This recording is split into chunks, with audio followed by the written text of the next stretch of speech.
welcome to Season 2 of Tides of Wildemount. This is our Wildemount campaign based on the world of Critical Role from the mind of Matt Mercer and all the wonderful cast there.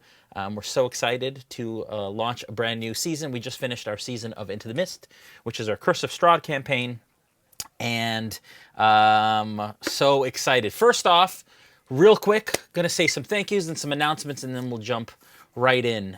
First of all, I want to thank Dungeons & Dragons that are hosting us right now. Without them creating this incredible game that we play, we wouldn't be here, so we want to thank them. Our main title sponsor for this season is Syrinscape. I want to say a huge thank you to Syrinscape for their ongoing support. It takes resources to do this, and so their sponsorship is incredibly crucial for what we do, and we want to thank them huge. If you go to www.syrinscape.com/RealmSmith, you can check out all of the awesome sound sets that we've created for them, as well as all of the new stuff that they've released, including a bunch of Curse of Strahd stuff for the recent Curse of Strahd releases. So you can check them out. Thank you very much. I want to thank our product sponsors as usual. WizKids for a lot of the minis that we use, Dwarven Forge for a lot of the terrain, Hero Forge for all of the player character miniatures are all Hero Forge minis.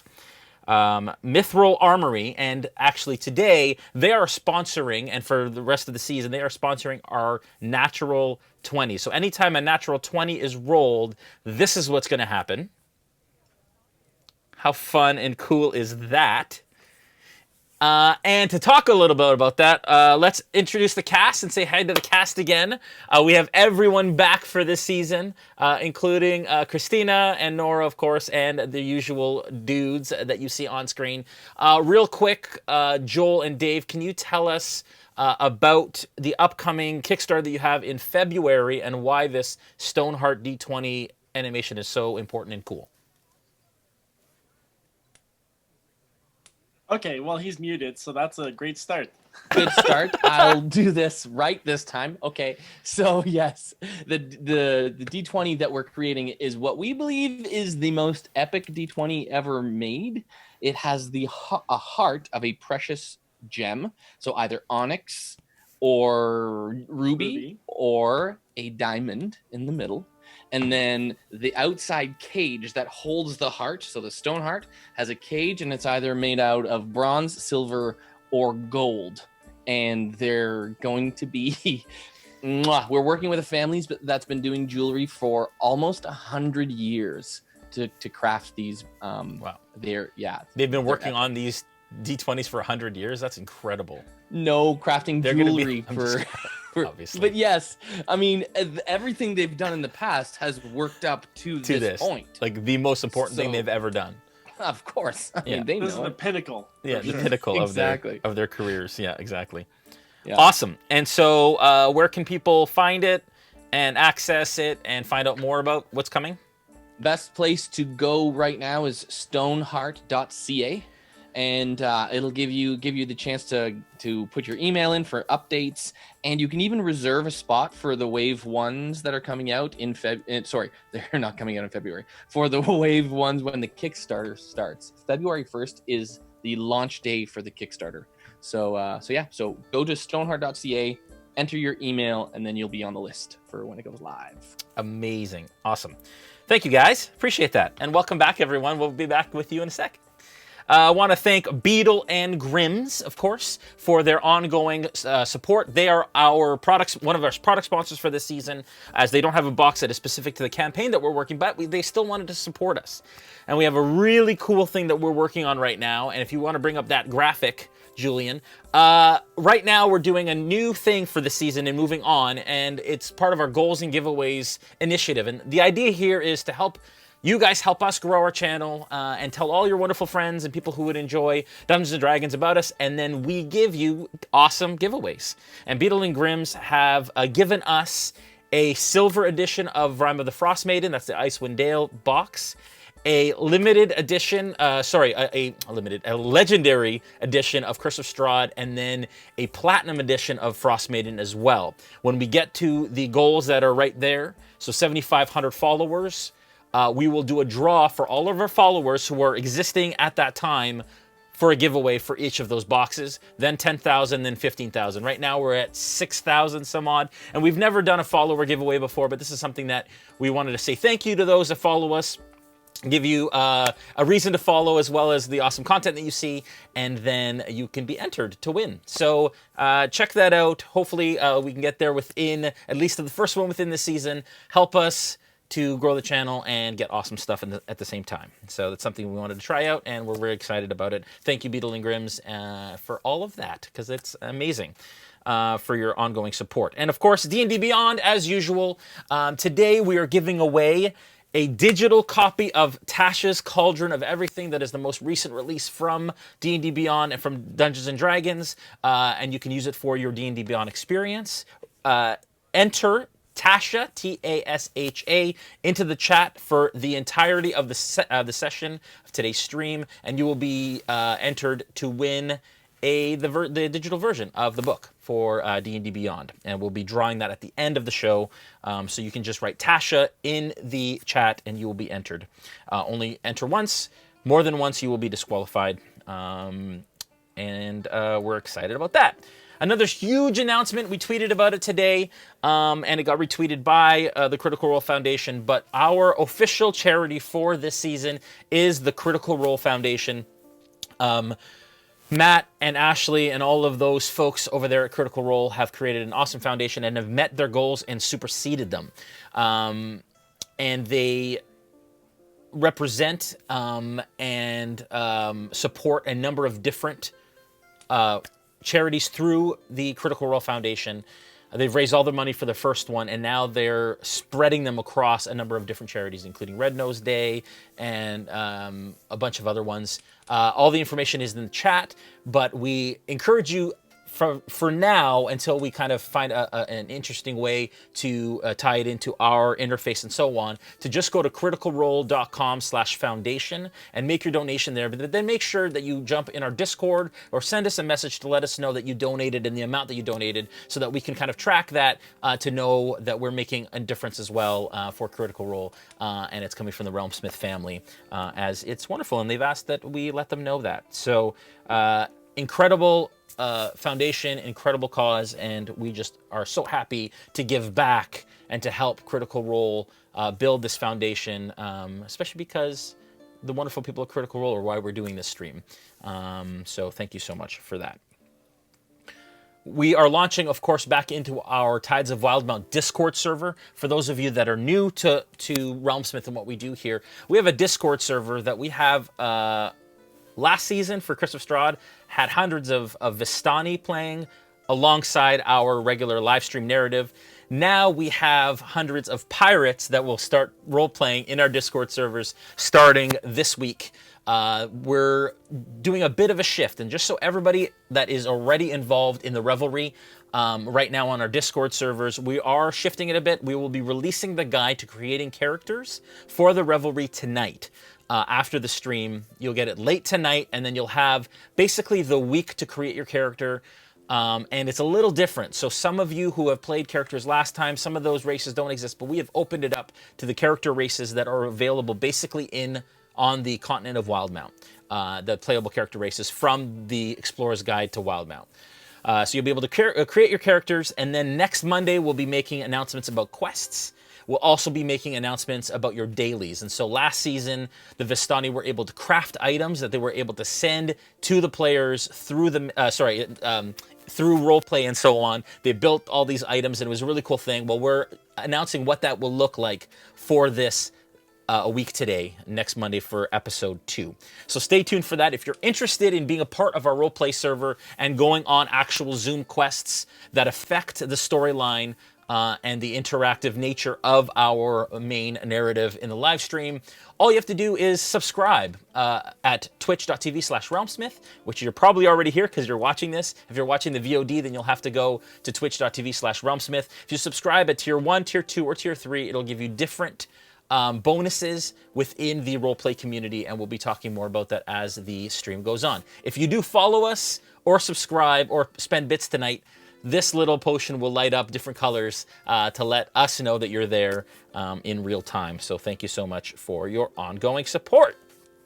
Smith Guardians, I want to thank them. They are the folks that moderate our streams. They're the folks that carry out our quests, and they're the folks that manage our Discord community. We are so thankful for them. A massive thanks to them, as they have been working their butts off leading up to this episode and to the season. So we're very excited to have them aboard. A huge thank you also to Julian, who is producing tonight, of course, as usual. We do have merch, and tonight, because Christina is back, I am sporting the Gaziel Thunder Smite shirt. You can get that down below our Twitch window. There is a little widget that you can order a bunch of merch from this season, from Tides of Wildemount, and from Into the Mist. And by supporting that and buying our merch, you are also helping our channel and providing the resources that we need to continue to do this. So that's a good way to do that and get something for yourself as well. Behind the screen tomorrow night, for those of you who have questions about tonight's session, about the ideas and the thoughts from a DM's perspective, you can tune in tomorrow night at 8 p.m. on our Twitch channel, and then on the Players Table, 8 p.m. on Thursday with Joel Auge, to get more of a player's perspective of what happened in tonight's session. Like I said, if you're interested, follow, share, talk to your friends. We're very excited about this season. And if you all are ready at home, and if the cast is ready, let's proceed into Season 2 of Tides of Wildemount.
Welcome back, everyone. All right, let's dig right in. A lot occurred and took place last season. Closer to the end of the season, you headed to the Twinward Isles in search of an oracle with information. I haven't used my mouth for 2 weeks to talk on a D&D stream, so here we go. Information on a lesser idol known as Ukatoa. Upon arriving, you traversed a dangerous temple wrought with perilous puzzles, eventually finding her, a turtle with the ability to speak telepathically. She informed you that the fate of Ukatoa is actually tied to another. She then said, there is another lesser idol, the former Mount of Asmodeus himself, that stirs and begins to gather followers of her own. She cannot be left unattended. Assuring her imprisonment is your destiny. Another of my kind can tell you all you need to know. I can take you to her. You then fled the island aboard the Ill Hand, captained by Allison Page, but not before you were intercepted by a fleet of the Clovis Concord. Just then, the Revelry came to your rescue, and of course that was represented by our Discord community coming to save you all, spending a ton of bits and destroying the Clovis Concord fleet. Bolt, in the end, after you had some time to kind of rest and relax, had decided that you would spend the evening all kind of moored outside Twinward Isle together to make any repairs on ships that you needed to, and to kind of rest and recoup and gather your thoughts. Bolt had a vision, a dream of his previous homeland, of the fall of Draconia. He then saw the vision of a plume, a bright purple plume and fiery wings, with a phrase that came to his mind that said, "Revenge." And that is where we ended the season last time. You are all currently aboard the Ill Hand. Evening has set upon you. You all said and did what you wanted to do before you went to bed. You all wake the next morning to the peaceful rock of the waves against the Ill Hand. As you start to muster and come to, you greet each other. Snow, you remember very clearly that your sister came aboard the Ill Hand and whispered in your ear that the Wave Chaser was yours wherever you wanted to go, and that she would take you where you wanted to go. As you all begin to gather your things, what do you all want to do? Put on our armor. You put on your armor. Very good. She remembers. See, there is method to my madness. I'm not a newbie. There's a method to my madness. All right, good. Good. That's She's great. throwing off the noob label. She just did officially throw off the noob label. That's great. It's gone. Yeah, it's gone. Thank you, Christina, for coming back. I'm so excited to have you. Glad I could help you out, amateurs. You all don your armor. Yeah. Now Yes. I had slept beside the hammock with the ancient turtle lady. Yeah. Well, I didn't sleep there, but Bacalhau slept there. So obviously he's gonna have to talk to her a little bit. Yep. So I guess he gets up and puts. Well, he doesn't even wear armor, so he puts on his little face cloth. And looking at her, he'll say, I don't think we even got your name. You know. I don't. I said, you know, is my name. And you actually got her name last season. Well, I'm sorry. It's okay. It's all good. I know It's been a little while Yeah. in the real world. I get it. You must be hungry. My friend Snow, he makes some great food. We could go down and eat together. So you guys are currently on the Ill Hand. You're not on the Wave Chaser just yet. Well, he can still make us some food. And you do, from where you're kind of sleeping in the hold, you've all kind of found your bedrolls and kind of nooks and crannies to kind of sleep in and amongst the crew of the Ill Hand. You do smell that breakfast is starting to be prepared. And as you say, you can join Snow. Snow kind of sits up beside you and kind of looking around as he heard his name. Yes. Would you like some food? I don't know if you've been eating in there. It's been some time. Somehow the magic of my prison sustained me, but I can absolutely eat something. Yes, I'd love something to eat. Snow, would you like to come with us? Snow's my friend. Of course, yes. I have not been to the kitchen on this vessel. Could you lead the way? Yeah, I don't believe I have either. You guys have. So the Ill Hand is captained by Allison Page, who you traveled for a week to get to, from Broken Bank. It was 2.5 days to get to Twinward. So you know this ship very, very well. Absolutely nowhere. Absolutely nowhere to find the mess hall. Let us go. Maybe we'll make some food. What do you like to eat, miss? Oh, anything at this point would be wonderful. I haven't eaten in an age. All right. I'll find some meat and cheese and other preserves and see what we can figure out, okay?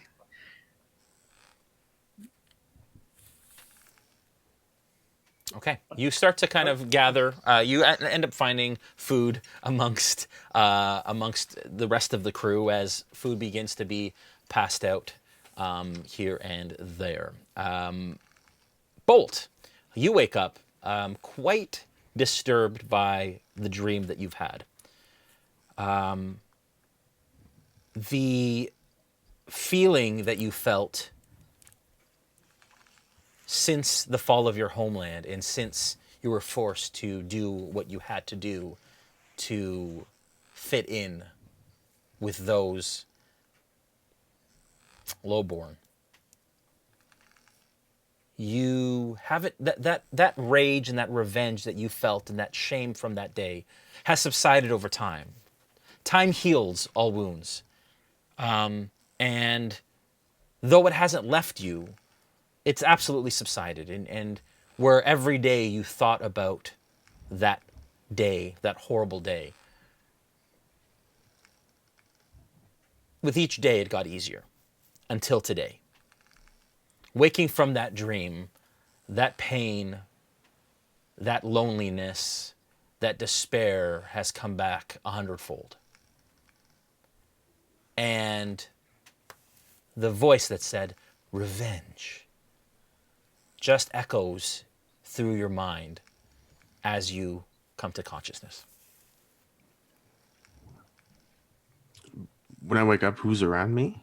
Right now, pretty much everyone. You're all kind of starting to stir. You see that Bacalhau and Snow and the Oracle have all kind of gathered and are beginning to eat their meals and their breakfast, kind of in their bedrolls. Oh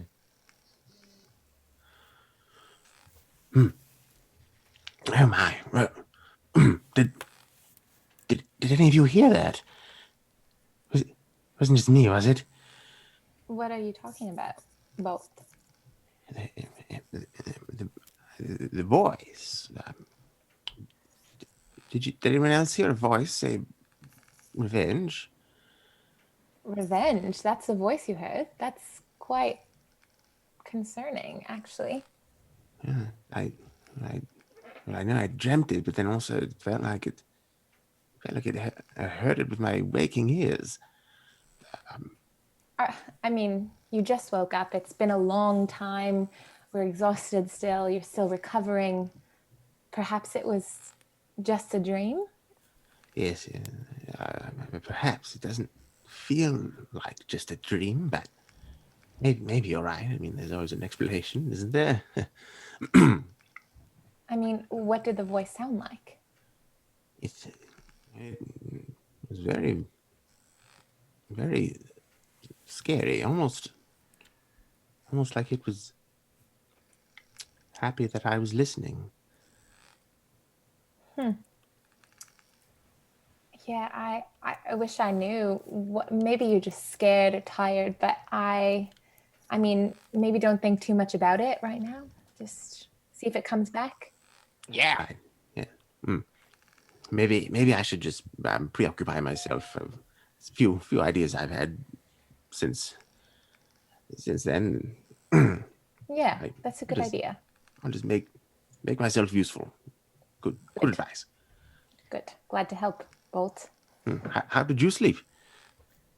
I slept fine. I'm still a little tired, and I think there's a lot of recovery to be done, but I feel good. I feel excited for wherever we're going. Yeah. I'm nervous. I think that goes without saying. I think we've gone through so much as a team together, but I'm excited. We've gone through so much as a team together. I'm excited too. It would appear your optimism is contagious. Well, thank you. That's who I am, I guess, a paladin that cares about others. Indeed. Some people.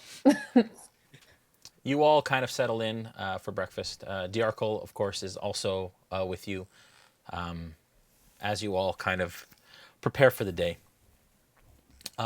Once you're kind of done, you all head up to the top deck.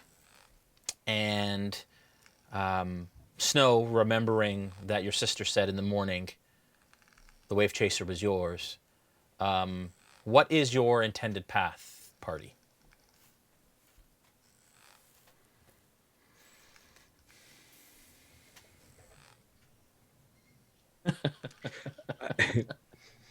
Do you need a little refresher? Maybe I'm trying to think of what locations were coming up. So Yeah. we've got the Mount of Asmodeus Yeah. is the next, well, the big threat that we know of. But I'm assuming we'd kind of take the lead of our turtle lady friend. Maybe there's a conversation we can RP out. But, Yeah. Yeah. Yep. So I guess if we're all eating breakfast, maybe that's a good conversation. Yeah. Go ahead. So everyone, now that we've, survived once again, and I was thinking it's been a while since our lives have been threatened. Where should we go next? Well, Any Not thoughts? go to Twinward in order to gain knowledge from the Oracle. Yes, well, we can do that. Yes, is this agreeable to the Oracle herself? well, we, as I mentioned, your fate lies with the other, not with the one that you came for knowledge. I know this in my soul, and another like me has more information, and I was going to take you to him. Yes. And He is some ways from here, and we need a path. is this your recommendation for our next destination then? Yes, I would ask that perhaps you take me to him. I haven't seen him in some 400 years. I'd be hesitant to just do what this little turtle is saying. Oh. I'm right here. And I am quite large. I've seen little turtles, and they usually don't speak like I do. Apologize for our friend. She doesn't always mind her manners. I'm just being cautious and looking out for the team. Is that a problem? Caution is a good thing, yes, of course. This is why we have these discussions, so that we can talk out the good and the bad of these situations. Now, it seems there may be some benefit in going to the destination that this esteemed oracle is guiding us to, but you do bring up a good point. We know very little of where we are going or how to prepare for it. Any other thoughts? Gaziel has a good heart. I can see it. I can sense it. Her mistrust isn't unfounded. You don't know who I am. I understand it is difficult to trust someone new, someone that you've only just met, but forgive me, I've for centuries have sat in wait for you to come for me. You represent my freedom, you represent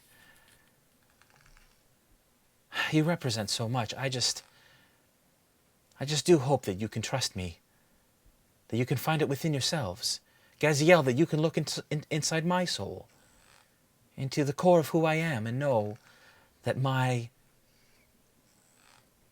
intentions are pure, and that I speak the truth.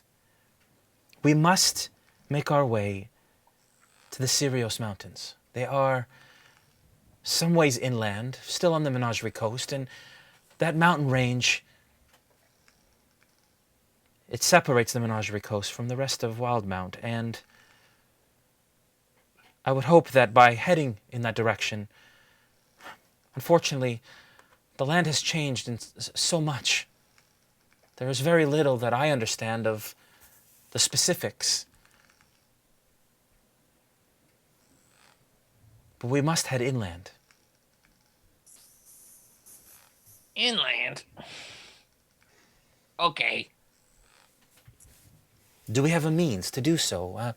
Will the captain perhaps take us there? I believe the captain will take us to the island. Of course, we will have to move on foot. Would you know the best shore for us to, disembark? One that's closest to our final destination. I'm afraid that I have not traveled Wildemount in centuries. It has changed so much. I don't know if I could be much help in that way. I'm sure the topography must still be similar in hundreds of years. Yes, of course. And as I said, the Sirius Mountains are inset inland. We must find a port somewhere along the central area of the Menagerie Coast, perhaps. Yes. Bolt, would you happen to know of any maps of the region? Maybe something you could study with your wonderful brain. I can certainly see if I can scare one up, a map of some sort. I don't already have one of those, do I? Well, you do not. I don't think any of you have a map of Wildemount yet. I'm sure the Three Rings would have something suitable. If not to lend us, then at least something for us to copy in the meantime. Right. Why don't I give Asker then? Yes, it may help us to find a good shore, maybe a safe one in which to disembark. I don't know if she's familiar with the region. Is this an area that we would have traveled to? Or the Sirius Mountains, you mean? Well, the island itself that in which the islands are set. Yeah. So you are you are now currently on Twinward. Twinward Isles is one of the closest, if not the closest, island to the mainland. It's surrounded by the Mother's Cyra Reef, it's called, and you obviously know the coast quite well. You know the Menagerie Coast incredibly well. You've sailed its seas. You know its islands for the most part. So you're familiar with this side of the Sirius Mountains. Those that would have crossed over would have been Gaziel, Bacalhau, and Bolt would have come across the mountains at some point. You all know that the Wayun Gates are basically the only way that people are able to travel through the mountain without, and it's basically like a gorge called the Wayun Gorge that basically traverses through the mountains into the kind of interior of Wildemount.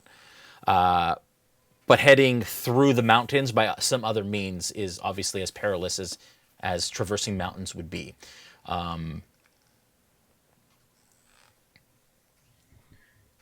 Okay. I guess I'll relay that information. Is the reef a danger to the ship? No, it's only pretty much on the northeast side. So as long as you stay southeast or southwest, you're fine. It basically extends from the islands all the way almost to the mainland. Okay. And you imagine the best port to go to the gorge to travel through. Again, and it's not easy to travel through. But the closest one would be Nicodranus, would probably be the closest port. The other option is north. If you go to Port Damali, potentially taking the Tyodian River kind of through the mountains could be a way, but the easiest way would probably to go through the gorge. And of these ports, is there one safer than the other? Port Damali and Nicodranus are big ports. Okay. They have their good parts. They have their bad parts. Right. Port Damali is obviously bigger than Nicodranus is. Yep. But yeah. Okay, so now that I think about it, I know a few things about this place. So I tell everybody all of that. Any thoughts from any of you? Do you still need a map then? I guess not. I mean, a map would not hurt if we could copy one, and then we have a lay of the land at the very least. Yes, I mean, as far as my thoughts go, that would be still good if we could potentially have that. I'm on it. Yes, thank you. Is Diarco with us? Yep. Yeah. And what are your thoughts on this, Diarco?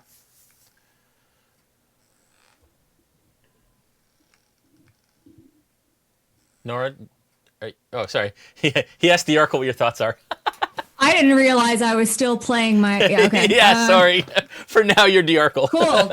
Didn't know that. No, it's all good. Sorry. I think whatever you decide is our safest route. I see. So you said the southern port is the better way, not Yeah. Port D, but Nicodranus. we've already been to Port D. We have the T-shirt. Yep. So yeah. My thoughts are Nicodranus might be a good way to travel. Otherwise, Port Domali is another way that we can take, and we can travel down the river. However, we do not have a raft or anything of that sort that would be able to help us in that nature. And rivers can also be quite wild and treacherous.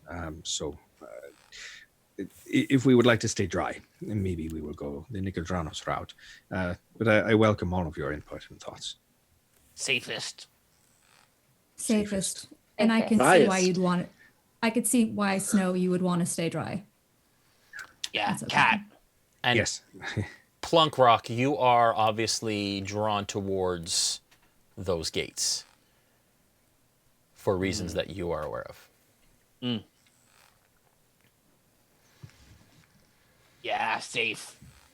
I just feel like we need a little bit more information about this because last time we went in blind, kind of, and we had no idea what was happening. And then, and you know what? I'm putting two and two together, and Bolt had a dream that said something about revenge, and I'm a dreamer myself, and something just feels a little nerve-wracking here, just a little bit. I'm sorry. This is the first I'm hearing about a revenge dream. What is this? Bolt, why don't you share your dream with everybody? I think it's important. Well, as I was saying before, just that I had this dream that it was me, and I was just a lad again, and I was back home in Draconia, and then there was a Ravenite dragonborn that barged in, and last thing I remember hearing was the word revenge, echoing. Even as I woke, I could still hear it. Somebody out to get you? Well, not anymore. I didn't think. When I was, Can you spell the name of the Lady Turtle? Ynil, Yinnil. Ynil. Yanil. So I'll turn to Yanil and I'll say, do you know anything about this? Are you able to see what this sort of thing means? And she kind of focuses on Bolt. As if detecting your thoughts. And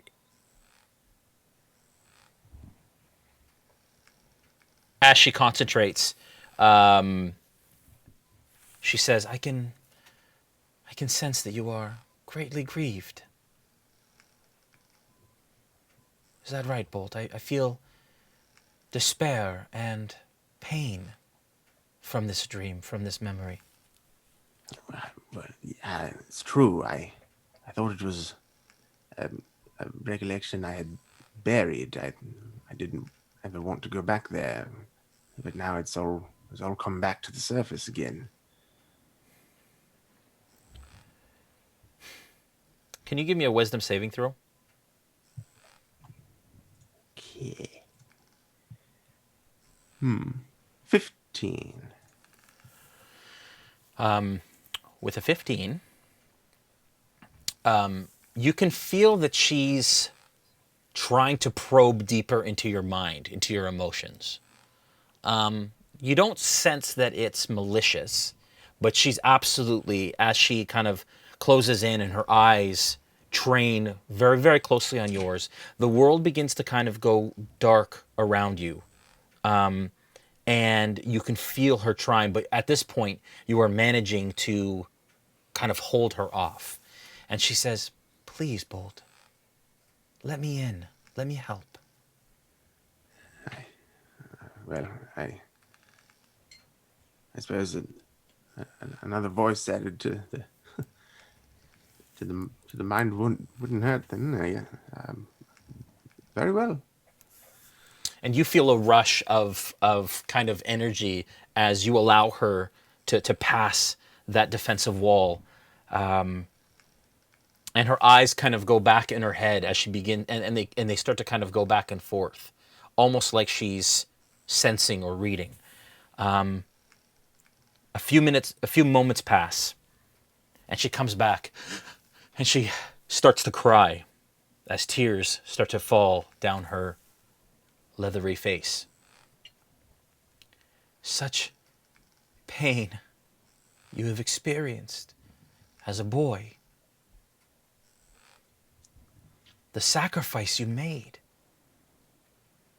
to be free. I can't imagine. Revenge is not the answer."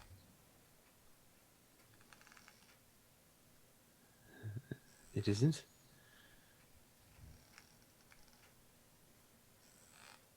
What else? Tell me more about this dream.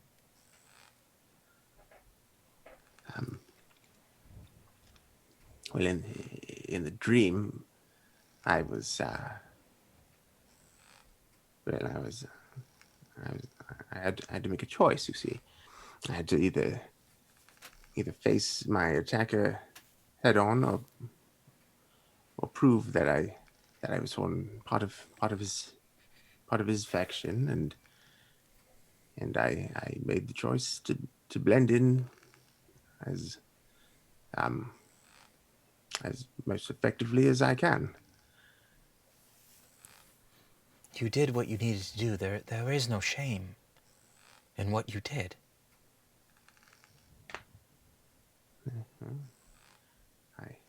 I'm still alive anyway. And she does notice the movement of your tail behind you, your mechanical tail, as you have your armor on, I assume. Yes. And you have found a way. Yeah. Yes. Just through some ingenuity. It's not the same really, but it'll do. Sometimes there are ways we must find to bring what is in pieces into its entirety again. Make it whole. You have found a way, Bolt. That shows great courage. Great ingenuity. Thank you.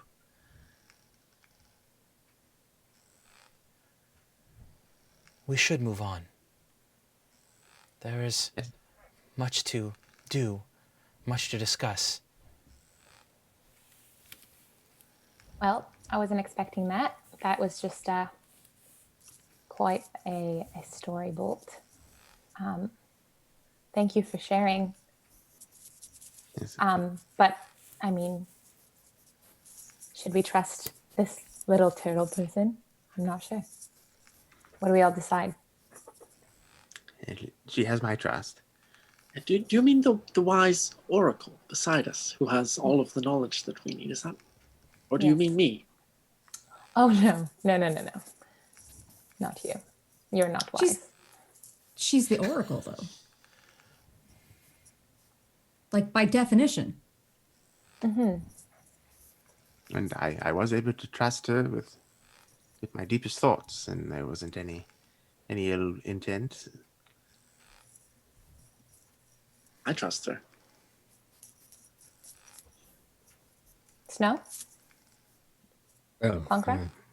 I believe you are very wise to ask the question, but I happen to agree that I believe she is trustworthy, at least by my gut. Plunk?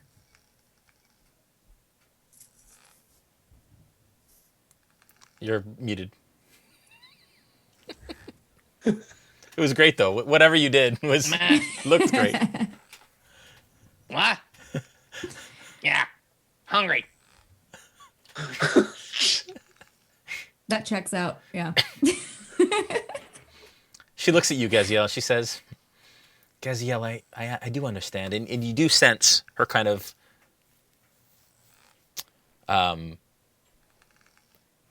sizing you up.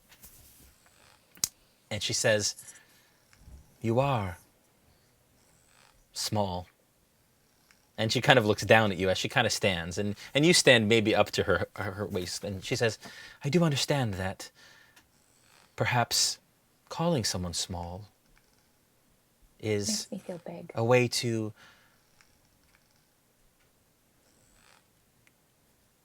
no need.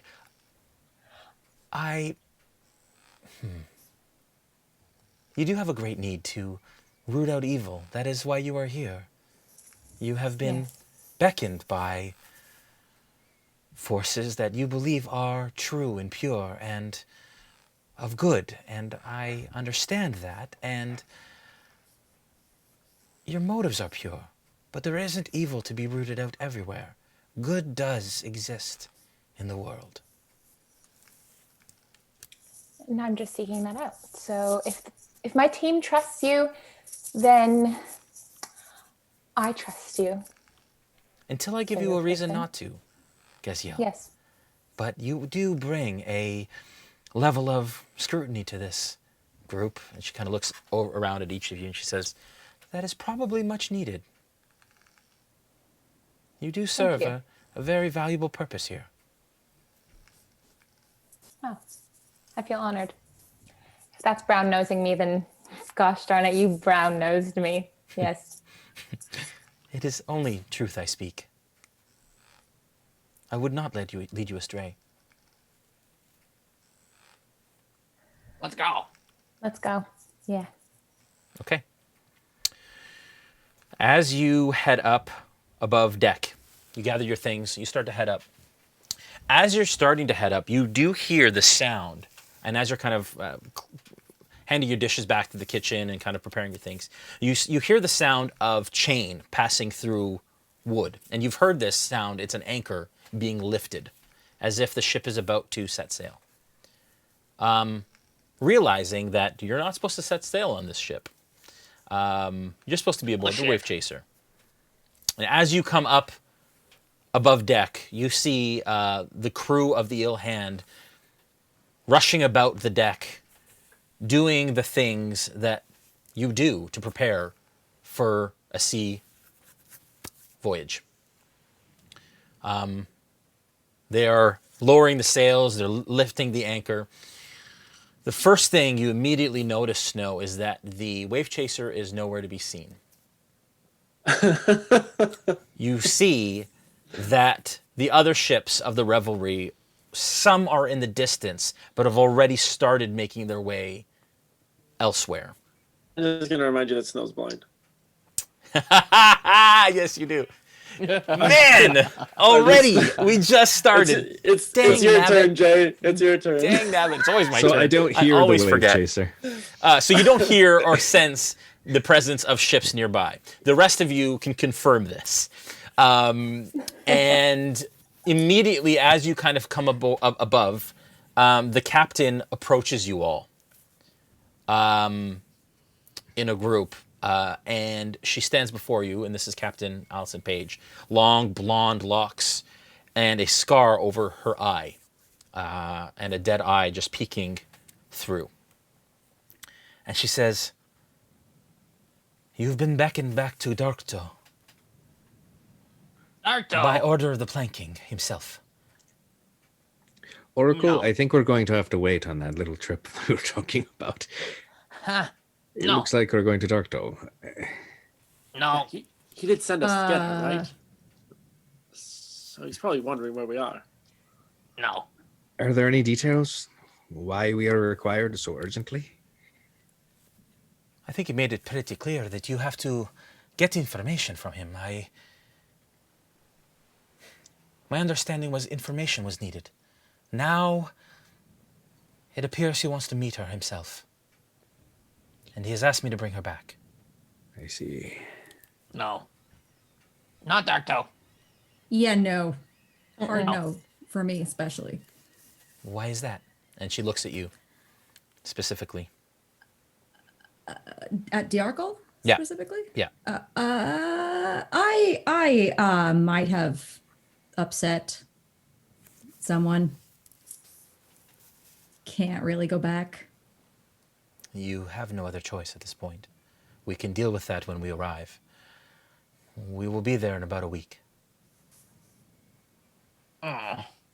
Frankly, if Diarkle, I understand the difficulties that you've had with the revelry, and if you'd like us to drop you in Broken Bank, we can as we pass.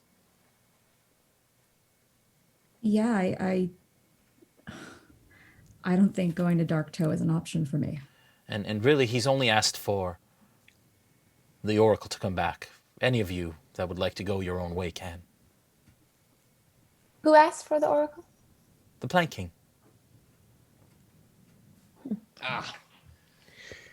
Either way, we are on this vessel, and this vessel is going to Darktow. We do not have any choice in the matter.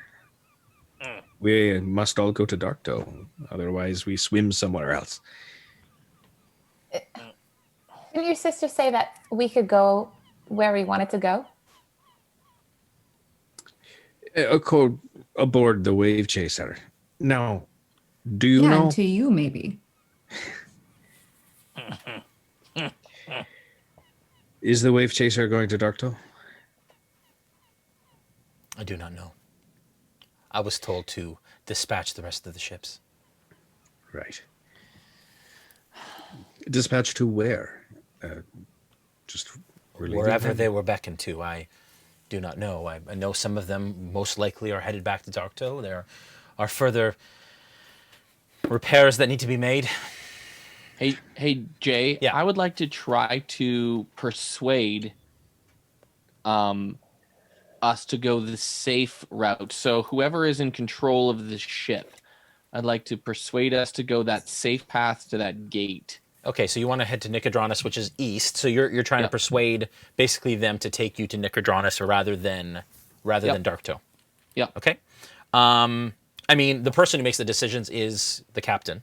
Okay, so I'll She'll try to have persuade navigators and she'll have people who she obviously speaks to, but she's obviously the final say when it comes to where you go. So you can. I'll just look at her in the eyes. Yeah.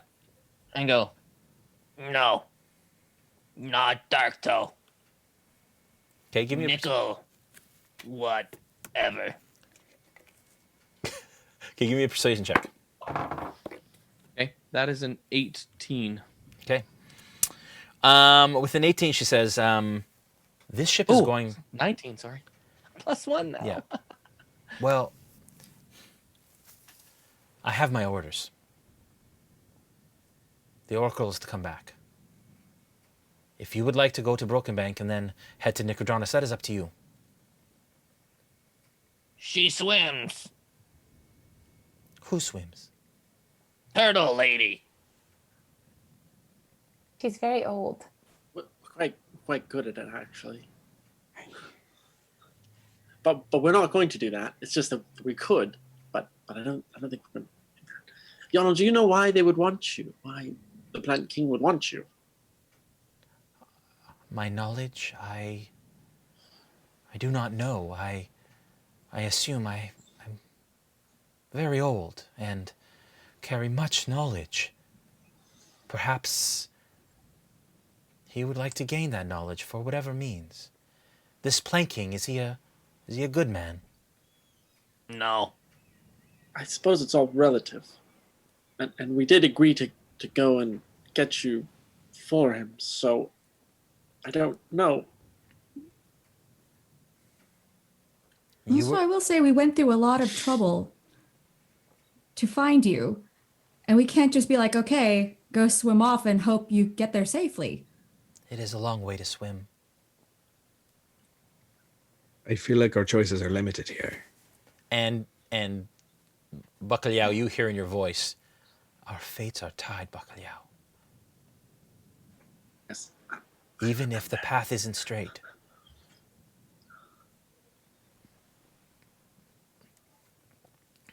that's just in my head, right? Yeah. Okay, and I'll lean closer to her. And she holds your hand. I'll just lean closer, and I'll kind of whisper to her. I don't really know what you mean. You hear in your head, you hear her say, our destination is what I said. We are looking for the same thing. But I must do what I need to do first. Okay. I guess that means you'll come out okay then. Let's hope, but perhaps if we head to this Darktow and speak to the Plank King, he allows us to go wherever we need to go. Once I've had an opportunity to share with him. None of you hear this. This is all in Bacalhau's head. They would only hear my half, I guess. Yeah. Well, no, because you can talk to her back telepathically, actually. Oh, I gotta be careful about my thoughts now.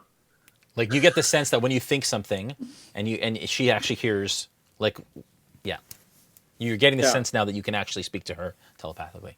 So that she can read your thoughts when you're attempting to speak. Just so that there's not any misunderstandings. You mean procreation, right?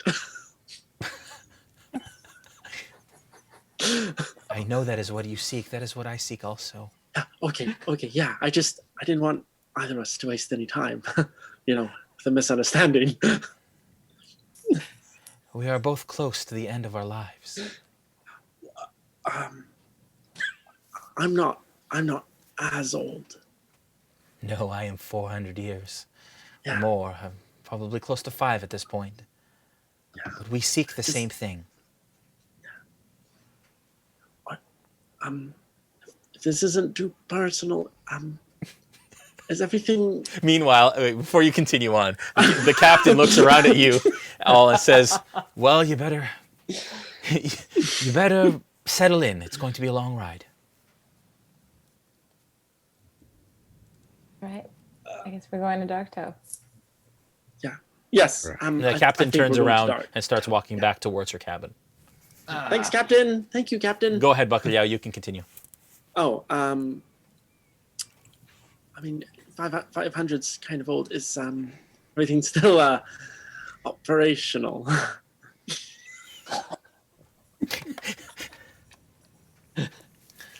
Can I procreate? Is that what you're asking? What's it? It's. I suppose if that's our destiny, then you must be able to. Yeah. Yes. You know what? Yes, I am. Okay. To be honest, I don't know if I can either. So, never tried it. Oh. Everybody else is just standing there looking at us. Yeah. As you both kind of look at each other. Yeah. He's making some weird faces. What's going on? I really don't know. He is turning quite red. Everybody's been really quiet for a long time. Okay, so off to Darktow then. All right. Off to Darktow. Off to Darktow. Okay. You start your voyage. As I said, it's about a week. Is there anything that you all want to do on that voyage, specifically aboard the ship? A way to bide your time. It's 2.5 days, actually. At this point, let's deal with the first 2.5 days to Broken Bank, where Diarco potentially will be let off. They're getting some supplies and stuff, but you have all been told you're not allowed to leave the ship come Broken Bank. Or the Oracle is not allowed to leave the ship come Broken Bank. I'd like to talk to little turtle person. What's her name? Yelna? Yanil. Yanil. Yeah. Yanil. Yeah. Yanil. I'd like to talk to Yanil about, I don't know if this vision is still relevant anymore. That vision that I had that one time. Yeah, sure. I'd like to talk to her about that. Maybe she has some insight. Yeah, for sure. And so one day, later on in the afternoon, you see her kind of on the deck, gazing out over the sea, just taking it all in. And you can see that she's been locked up for a very long time. So the technologies of the ship, the mechanisms are all very different than when she was above ground or out of the temple and out of her prison last. So you can see she's just taking it all in, and she's really inquisitive, asking a lot of questions, speaking to the crew, and the crew is starting to. At first, we're annoyed by it, but there is a certain comfort that comes from, and a certain way that she has with people that after speaking to them, they step a little lighter, they act a little kind of happier, even amongst the pirate crew of the Ill Hand. You find her gazing out, and she says, Gaziel, may I help you? Does something trouble you? I just wanted to first say that I am sorry for being so condescending earlier. As you know, I've grown very close to this team, and I would fiercely protect them. And that was my only intention in our earlier conversation. So I'm sorry. And second, because you are so wise, or as at least some people say you are very wise, I had this vision quite a few weeks ago, maybe months, I don't know, time just passes by so quickly and so slowly all at the same time. But I had this vision about Ukatoa. And I don't quite remember the details, but I was standing on some ledge and these vines, they were coming up. And do you know anything? Do you have any idea about anything about that vision that I had? And as you start, read my brain, you can. Yeah, and as you start to kind of explain some of it with the vines and the temple in the distance, and the fact that you were on this cliff, and you can tell that she's, again, very in tune with your surface emotions and thoughts, and she's really taking it all in. And she says, it sounds like that vision led you to me.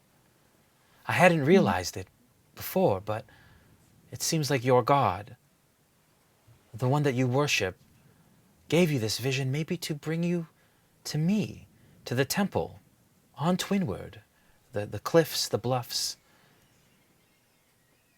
Ukatoa is a horrible danger to the people of this land.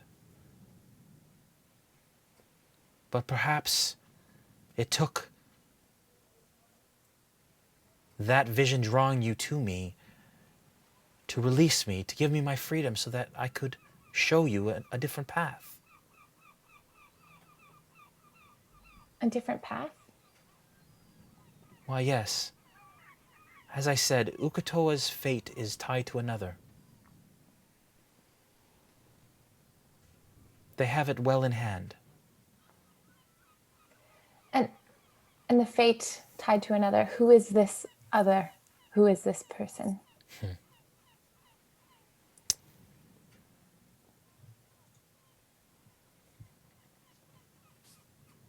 do not know his name, but he is a complicated individual, surrounded by other complicated individuals, much like yourselves. I've never seen him, I've never met him. But he and Ukatoa are tied. They are linked. Destiny beckons to them both in the same direction.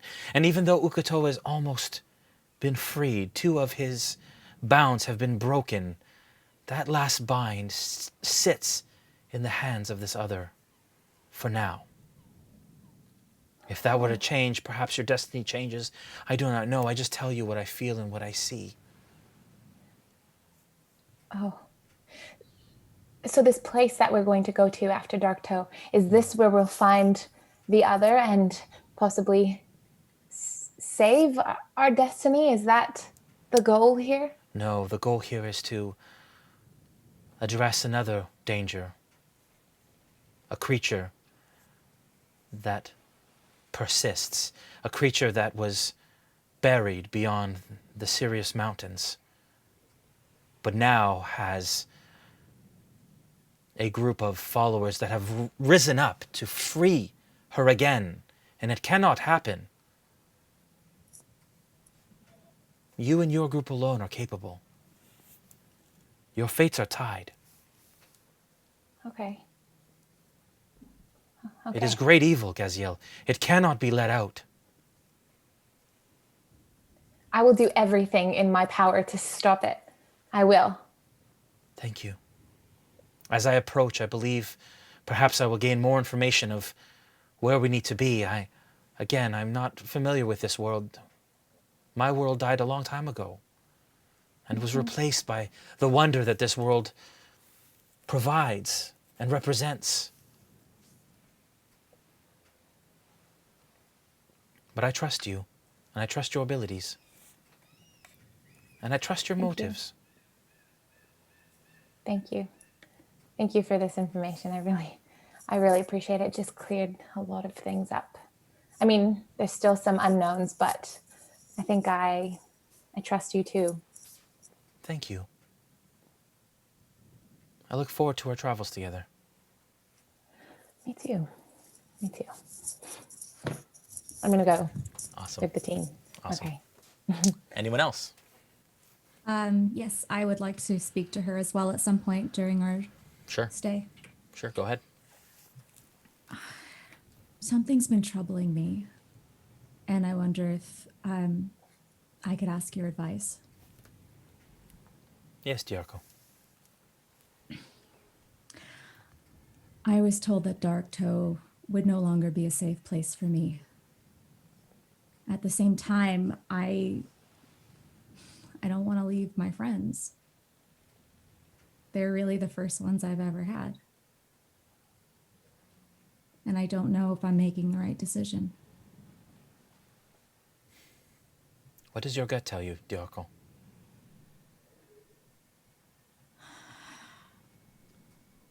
My gut tells me it's not safe. Your gut is right. By no uncertain terms, if you head back to Darktow, you may not make it. I'm just not ready to say goodbye. Sometimes we have to do things we are not prepared for. I know. It's hard. I get the sense that this is a family you've never had. That this is a group that you have connected with in a way that you have never connected before. It's true. Mostly I found comfort in being near animals or nature, and I never really had true friendship. And though they didn't really trust me at first, I felt like I gained their trust and their friendship, and now that I have it, I don't want to give it up. Despite the calloused exterior that you've had to build around yourself to defend yourself from the realities of this world and of the darkness of the hearts of many you have come in contact with, you will find it again, perhaps even within this group. Just know that this is only for a time, but you need to go. Okay. Thank you. Of course. Anyone else?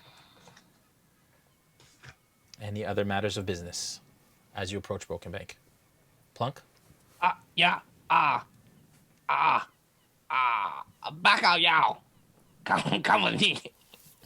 I'm not here. I'm not near him right now.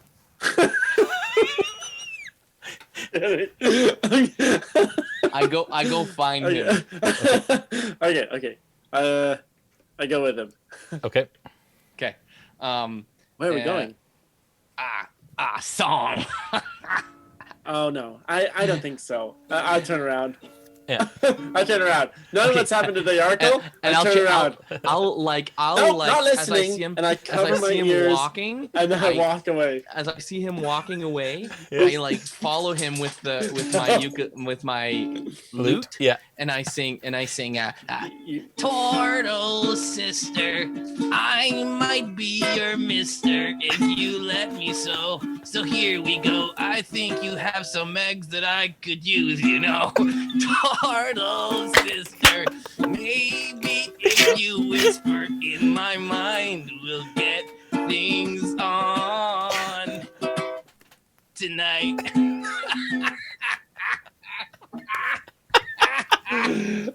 So about halfway through that, I'll take my heads off my ears and just wait for the terrifying effect to kick in, or like some spell to happen. Yeah, nothing. And you didn't cast anything, right? It was just a song. Yeah, just a song. I'll just slowly turn around to him and say, that was one of the most beautiful things I've ever heard. Oh, yeah, rock. Plunkrawk. Oh, man. Oh, thank you. Yeah. Can I go now? Yeah. Wow. that I'll was leave. Okay, so then I'll go over to, and I want Bacalhau to see me go towards the oracle Okay. and say, you want song? And I go, Turtle sister, let me be your mister. And just like in the distance kind of walk around her. Yeah, and she smiles, and you can see she kind of blushes a little bit, and she kind of pats you on the head and says thank you. She's very, very gracious. Yeah.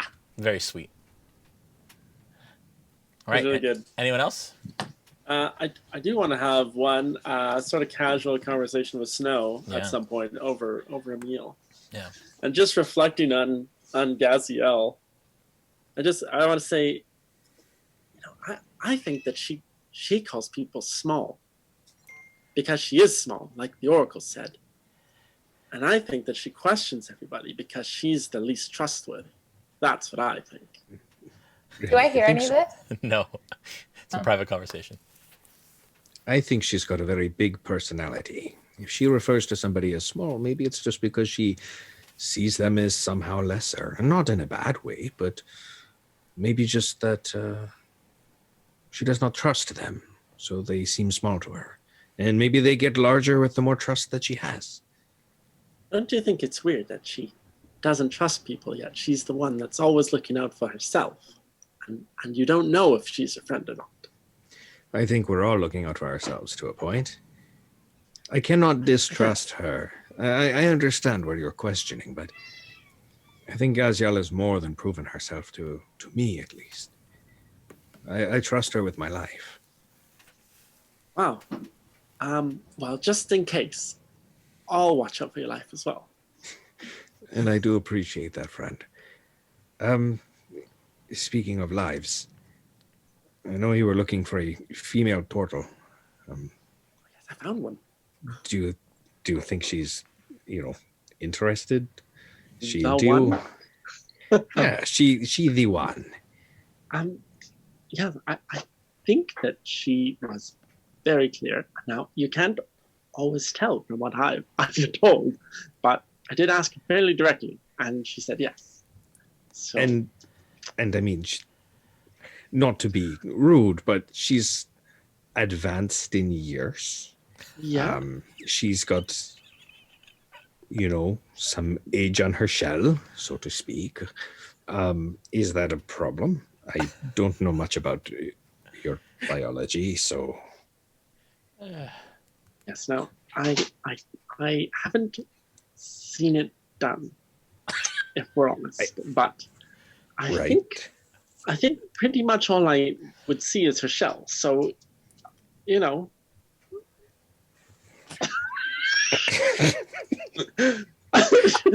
Jay, you brought us down this path. You brought us here, Jay. So I think, I mean, all I want to do is die anyway, so I suppose it would be okay.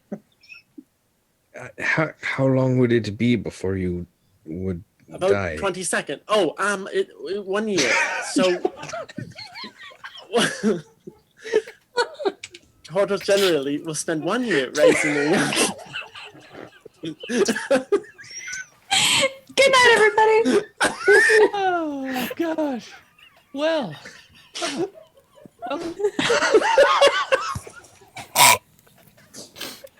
Oh, We just got canceled. Our sponsors aren't watching. Crying. It's like the birds, the bees, the cats, and the turtles. It's all natural. Oh my goodness. I'm sorry. I'm so sorry. We should move on to some other party So- members. A year, you say? You have a year left to live after eggs happen? Yes. So, So we get 1 year to raise our young, and then we go. Our job is done. And you want to die? Is It's not there that nothing? Well, I don't know. It's just part of what you're supposed to do. So I suppose that's what I Listen, want. you're probably the best friend I've got, and I don't want to see you go. Is there? I want you to be happy, and I want you to achieve all that you have dreamt of. But I don't want to lose you. For what it's worth. Can I hear this? No. No, darn. That's very kind of you, Snow. I don't know exactly how it all works, but Well- from what I remember, I have about 1 year. Plunk, give me a we could be stealth great check. friends. We'll have to make it the best year you've ever lived, my friend. Yes, and we're not planning to do this tomorrow. I don't think so. It could be longer than that. Where are you guys having this conversation? Probably down in like a mess hall, or that's Okay. Kind of The Yeah. galley. somewhere Somewhere sort of off the beaten path. It's not entirely inappropriate to have a conversation of this nature. Yeah. Yeah. Yeah. Yeah, we're just. I would picture us kind of at a table. Yeah. Hanging out. You do see that Plunkrawk is approaching as you're having this conversation. No. Yes, On that's here, the son. bird. He did do a great one earlier.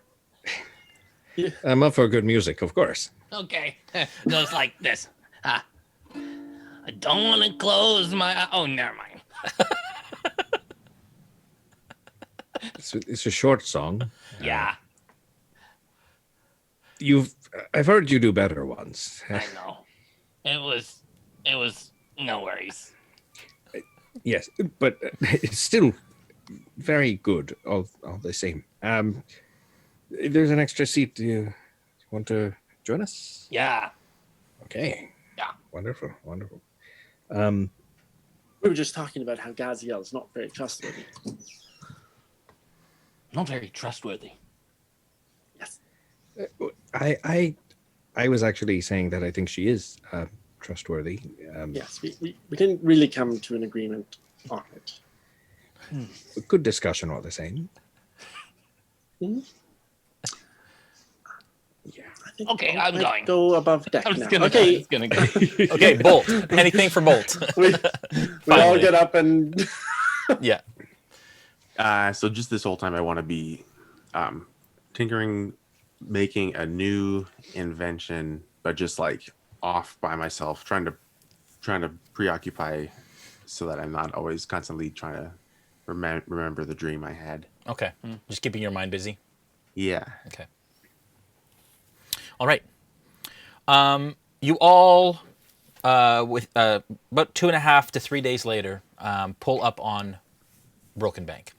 It is sort of midday, and as you pass, there is a grim scene. The stones that jut out, just out from the wharf of Broken Bank. And Broken Bank is basically just a little village, a little settlement on a really large island. And it's known for trade, but basically like a mud slick, run-down village. that is basically just a stopping point between the mainland and Darktow and some of the other islands. And you see what appears to be revelry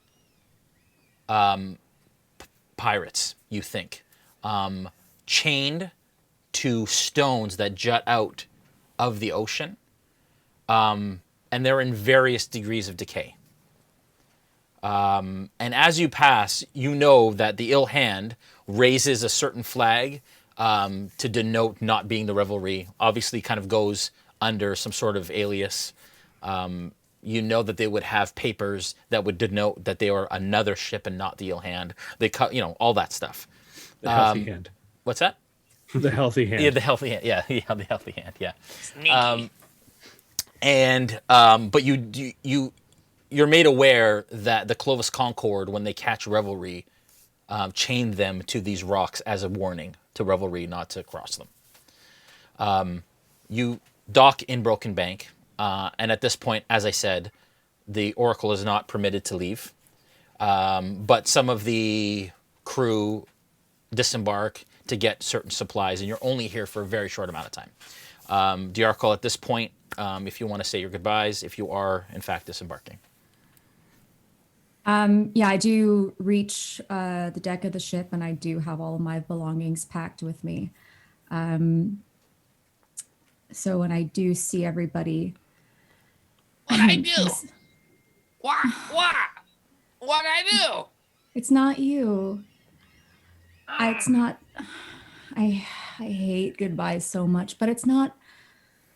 It won't be goodbye forever. The Oracle told me so. It's just not safe for me to go with you. But I want to say thank you for accepting me and trusting me. And I'm really going to miss all of you. Thank you for accepting me and trusting me. I think you've proven yourself trustworthy. We were apprehensive at first, but I do trust you now. Thank you, Bolt. I really wish I could go with you. But I know that if I do ever want to see you again, which I do, I can't. I have to leave here. What will you do now? If you can't return to your ship? Try to find work somewhere. Same as I always have.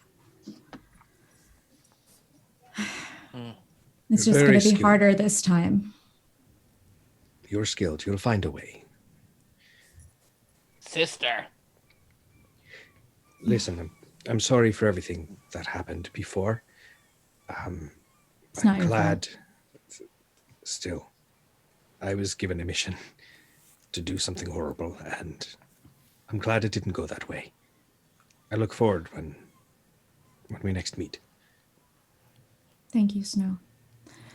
Yeah, We wouldn't be here without you. I wouldn't be. I would have been a boiled turtle. And certainly the Oracle wouldn't be here. She would have sunk thanks to our friends pulling the levers. But you saved both of us. So thank you. I think we're all there for each other, and I know that you'll be safe wherever you go, and I just promise I'll look for you when the time comes. We'll find you again. Yeah. I know that I was skeptical of you at first, and it took me a while to warm up, but you've become quite a friend, Diarco, and not only a friend, but family.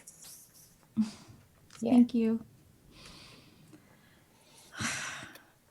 I hate this Never part. had sister before.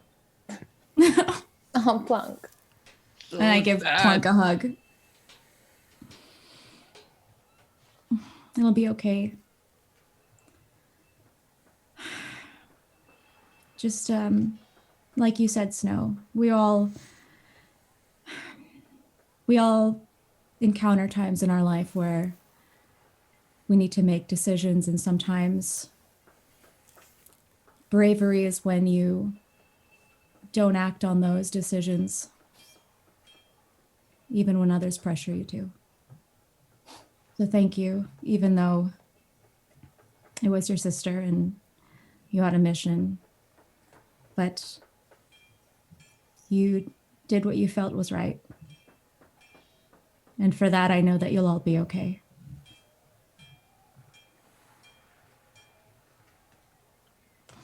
Still friends?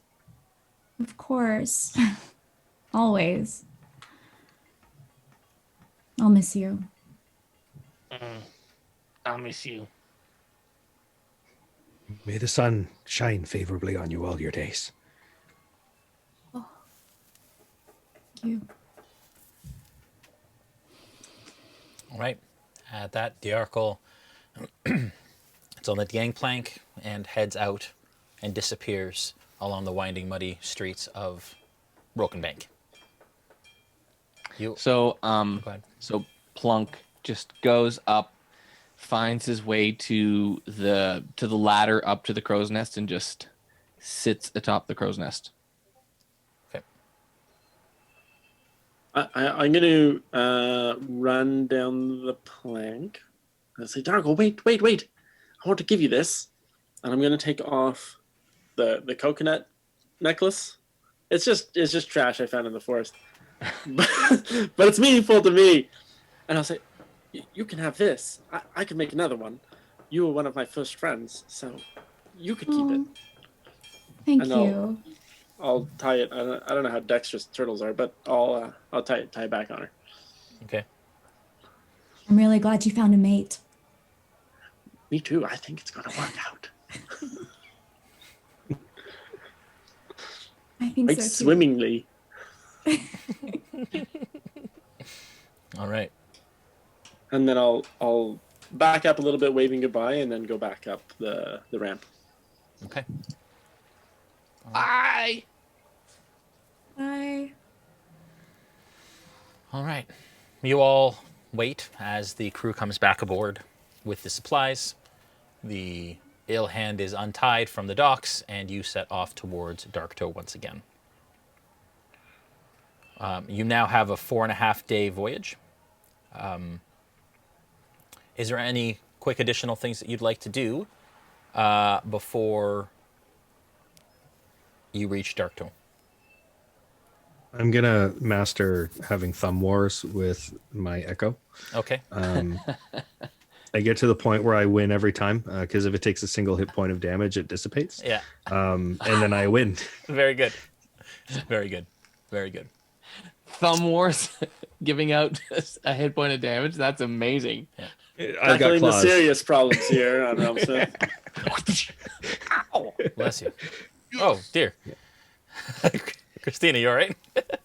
Yeah, I just had a sneeze attack. Yeah. Yeah. I just also crying. Yeah. Yeah. Plunk. One night, as the ill hand is kind of navigating its way through the Lucidian Ocean, you are having a hard time sleeping. You're tossing and you're turning and just having a hard time kind of settling in. Everyone else is asleep around you. So you decide you want to go for a little walk, as you tend to do, and you're a bit of a nosy type. And as you kind of head down one of the corridors in the kind of the belly of the ill hand, it is very clear that you see what appears to be a ring, quite ornate actually, sitting in the middle of the hallway leading to the aft of the ship, just out there in the open. Precious, my precious. No, okay. I'll go look around, make sure no one is stirring, not Yep. even a mouse, Yeah. and head towards the ring and pop it into my pocket. Okay. As you pick up the ring, let me just get you the 1 second.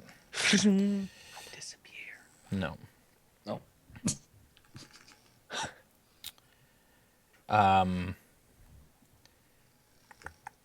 Oh, I have it here. I don't have it here. As you pick up the ring,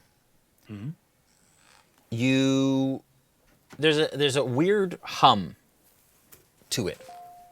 And in your hand, as you go to put it in your pocket, it begins to vibrate slightly in your hand. Okay. And immediately, almost like a mist, almost like a smoke begins to kind of twist. No, not that mist. Not those mists. Not those mists. No.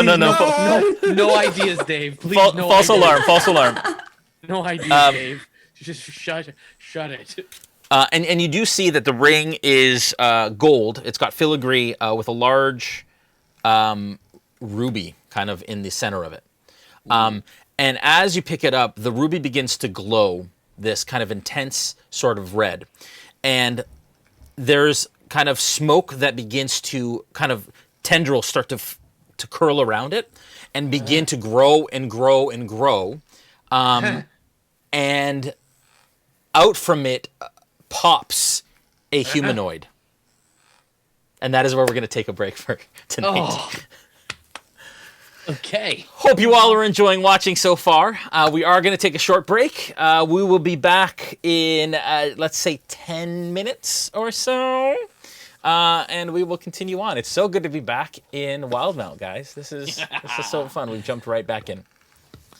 For those of you at home, again, I want to thank all of our sponsors, including Hero Forge. We're trying to build our community and get you to help us. And through helping us kind of gain followers and telling your friends and all that kind of stuff, we are giving away a silver Icewind Dale Rime of the Frost Maiden box from Beetle and Grimm that you will be entered to win if you're just a follower when we make that draw. When we get to 7,500 followers, not dollars, 7,500 followers, we will be giving away that box. So stay tuned for that. As well, our new charity, as mentioned at the beginning of the show, is the Critical Role Foundation. You can head to critroll.com/foundation to make your donation. Then just let us know how much you donated so that we can let the fine folks at Critical Role and the community, and we can start to build an understanding of what we've been able to do as our RealmSmith community. We'll see you guys in 10 minutes. We'll be right back.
Hey everyone, welcome back.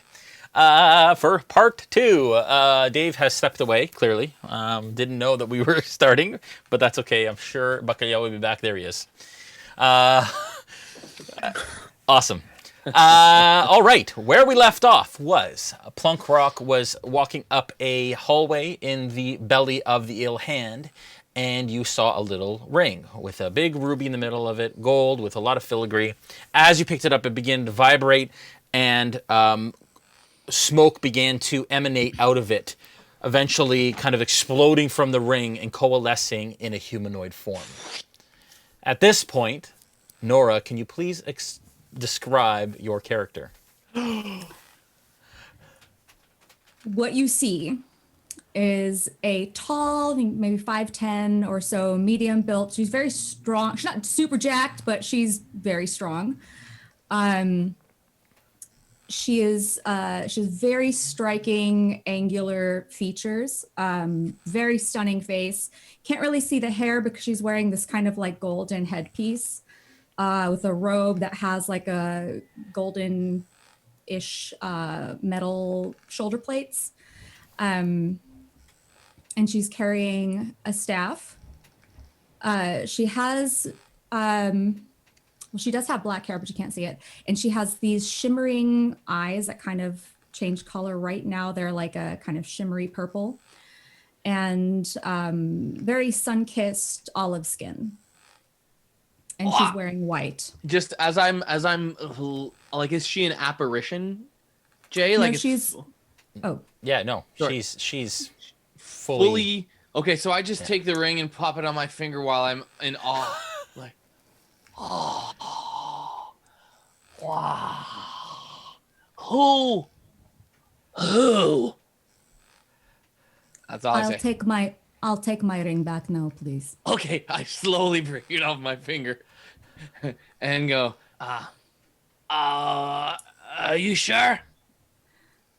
Well, it's mine. Oh, God. Are you sure? I'm kidding. Go. And I drop it in her hand. Well, that wasn't so hard.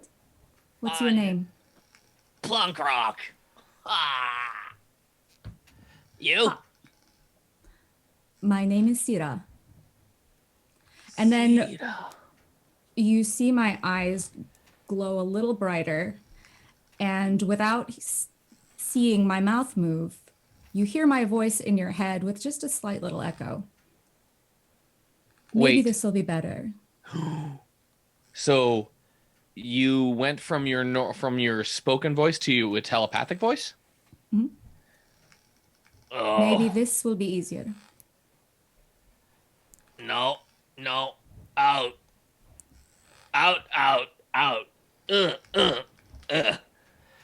So your voice also sounds like that in your thoughts? And at this point, Joel, you can tell that if your thoughts are your own. Yep. But you could communicate with her if you wanted to telepathically. Okay. And I would imagine at this point you could, because you're thinking it, that you could speak in Plunkrawk's mind voice, not necessarily his Plunkrawk voice or his Kancko. Yep. Limitations. Okay. So you see me going, and inside you hear, Well, get out of there! What are you doing? That's crazy. Don't. What? Get out of there! That's please, no. I'm not in there. I'm out here. But you can hear me in there. And I thought this might be easier for us to communicate. Oh, but that's crazy that you're all the way in there, and I haven't been able to talk to anyone for so long. That's great that you're. Oh, but it's also kind of disconcerting. So I don't. I'm so confused, but also elated. This is fantastic. and you just see Plunk like dancing around. Yeah, this is great. Oh my God, I've got to go tell someone about this. I've got to go tell someone. And I run out down the hall. Wait, where are you going? What? I mean, and I'm still. It must have been I'm still Must have speaking been with... a really. Sorry, go ahead. It must have been a really long time for you. Oh, you've no idea. It's... I can't really talk about it right now, but this is crazy. I've waited so long. Plunk, Is can you give me a Plunkrawk sorry? Can you give really me a your history? name? Sorry, can you give me a history check, Plunk? Yep. That's an 18. Okay. With an 18, you can tell that some of her clothing is distinctly Marquesian. You originally came from Marquette, so you can tell that there's definite like sort of Western Marquesian vibes with what she's wearing. You. So I'm literally I've foregone spoken sounds now, like uttered sounds, and instead I'm just like totally communicating with my mind at this point. Yes. And I may never talk to anyone else ever again Oh, wow, thank with my goodness. real voice. And I say, this, I don't know how you, I'll say this. I can't really tell you my real name, but let's keep talking for a while. But let me introduce you to my friends, because they're just up. Wait, first off, how did you get here? I was inside the ring for just a little bit, Okay, and that's where you found me. about this ring. Is it a ring that people carry? Do you carry it on you and you live inside the ring? Are you like a genie in a ring? If I rub the ring, do I? You can try. Nothing's going to happen. I'm sorry to disappoint you. Oh, But I don't really live in there. I just kind of hide in there when I need to sometimes. oh. Okay, so how about this? I'll introduce you to my friends. Can I put you in my finger and then take you up the stairs? Well, I can't just hide in there anytime I want, if that makes sense. It's Not kind of really. like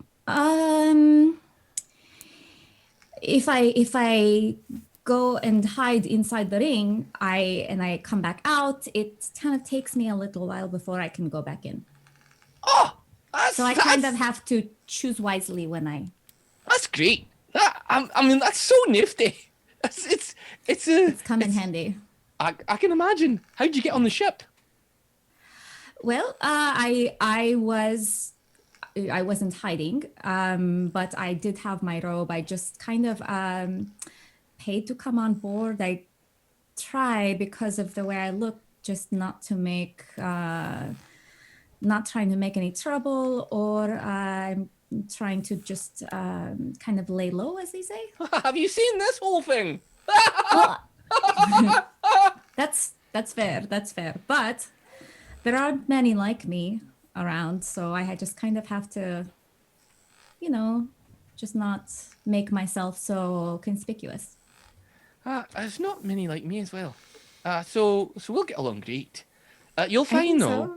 that the friends that I have on the ship, there aren't many of any of us around. Where actually, the first person who actually found someone who's like him is the least like other people.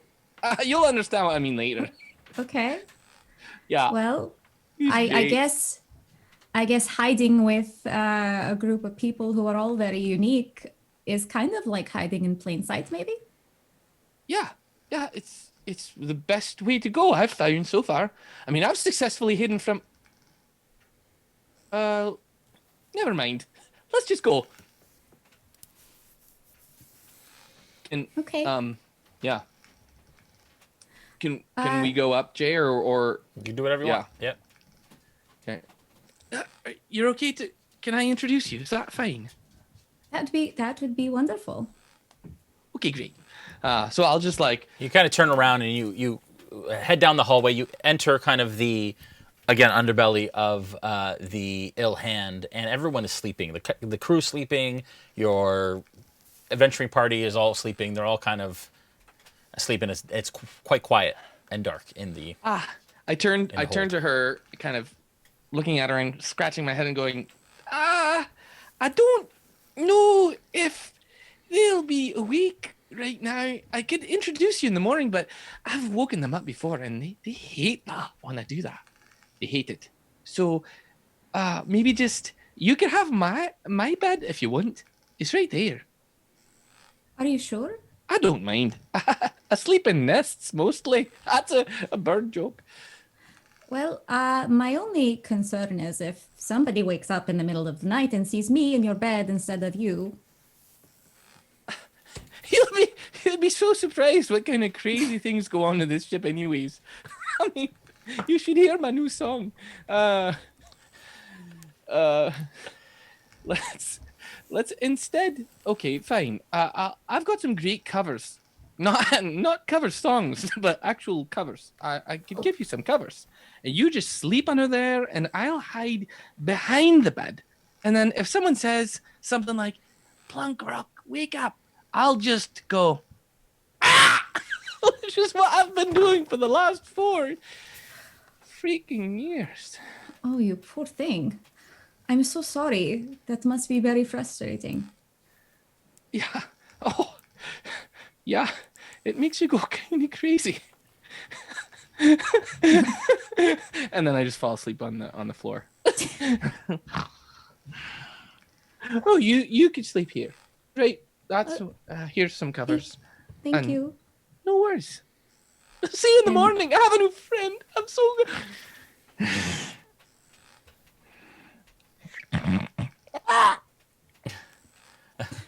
Okay, he goes back And to I sleep. try to sleep, but I'm very alarmed by his actual voice, his Yeah.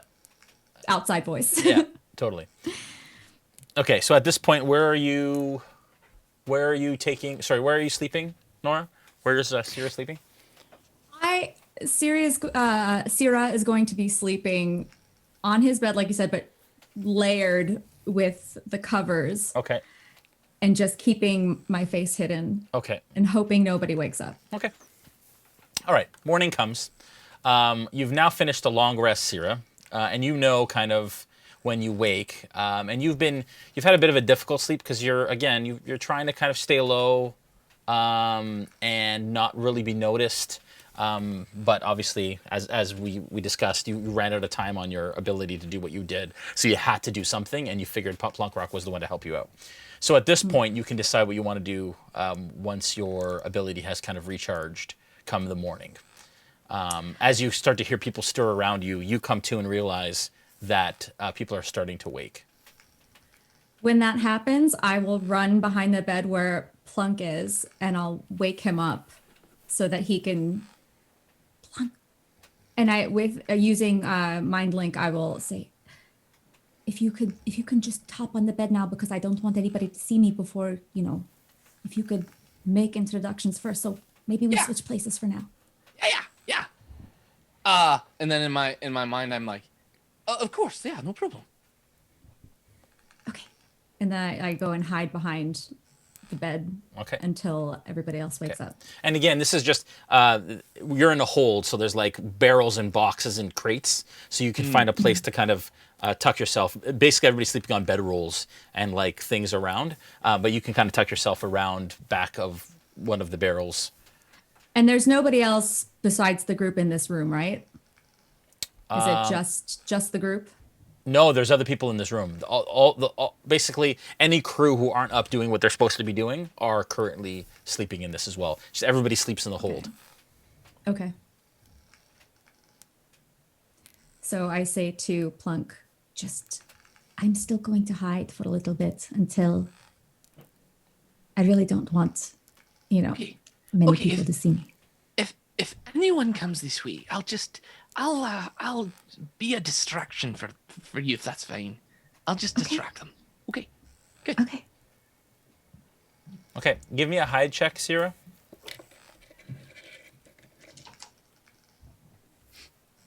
That's a nat 20 for my very first roll. Boom. Nat 20. First roll of the season. Hey. Very nice. All right. Okay, so you manage to hide out of sight. The rest of you start to kind of wake, and for the sake of brevity, as Christina yawns.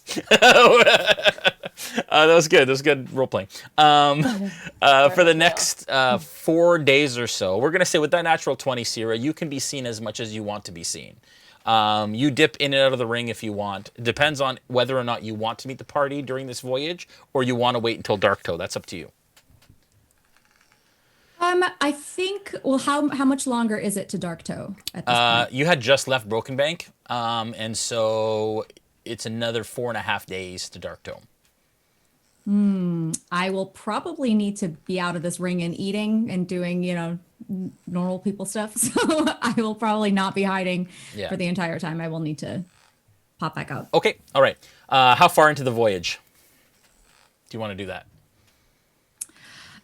If there is a time where there's privacy among the group, that's when I will ask Plunk to introduce me. Okay. And so it sounds like the intention is for the group to know who you are, but not the crew and the captain. I wasn't super, wasn't full disclosure about how I got onto the ship with Plunk when I first told him, but I will tell him this time. Okay. And before you do that, knowing too that you're on a ship, some sort of vessel, you imagine you'd have to either pay for voyage. They'll wonder why you're stowing away. Like there's a lot of complications if you make yourself available for the crew to see you, basically, or the captain. So just knowing that, okay, you want to kind of understand how this works. They're going to ask, why are you on here? What are you doing? What are you up to? And you get the understanding through talking to Plunk over the next day or two that the crew and the captain aren't necessarily the most trusting people, and maybe it's best if you lay low for the rest of the trip. I'll leave it up to you whether or not you want to do otherwise, but let's say that one evening you all find a corner in one of the storage holds, and go ahead, Plunk. Okay, so I'm assuming that at this point she's still hidden and I'm about to do a reveal. Yes. Okay, cool. I'm going to tell her that. Okay. So, okay, my friends are all gathered. I'm going to introduce you now, okay? This is so great. I'm so excited. Okay, and I just turn to everyone else who's in the... Okay. Ta-da! Hi, Plunk. Is that... And I'm using Mind Link. I'm like, is that all you're going to say to them? Yeah. Shortest song he's ever made. And she's just standing beside him? No, No, she's I just behind. kind of- She's hidden. She's like hidden behind like a grouping of boxes and crates. That's great, Plunk. Yes, those are boxes. It's just kind of... Wait. And you see Do her I kind of. sense her with my blind sense? Do I? You do. As soon as she steps out and kind of peeks around the corner, you sense that there is another person in the room. Does anyone smell something different? It smells like there's someone else here. That's not just us. And We're you not all alone. you all see her kind of step out from behind the boxes. And Who the heck are you? Oh, it's a big boat. Hi. Hi. I could explain. I met your friend Plunk last night, and he found me and wanted to introduce me, but maybe this will help explain a little better. And I will, to Snow, use Mind Link and say, I'm sorry your friend couldn't make longer introductions, but it was because I spoke to him like this, and we were able to communicate just a little better than he is speaking to you. My name is Cyra. This is a long, awkward pause. Yes. Friend. She's speaking to me in my mind. Cyra, you said your name is. Yes. Hello, Hi. everyone. I'm sorry for a very weird introduction, but it seems as though your friend Plunk speaks a little differently when I can communicate through our minds than when he speaks to you. So I just But don't say anything like that, please. They don't know. oh, just his voice is just like a little higher in octave. Even higher. That's it. That's Yeah. piercing. Yes. So when he makes that bird sound, it just sounds a little higher. So and it was very late at night, so I just wanted to Wait. not be overheard. So are you a crew member? Are you a passenger? Well, see, that's the part where it's kind of tricky. Are you cargo?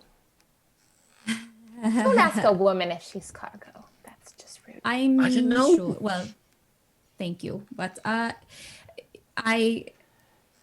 kind of want to be, a little inconspicuous and just get to where I am, and I thought this would be the safest way because you don't really find a lot of people like myself. Oh, I get it. You're a you're a stowaway.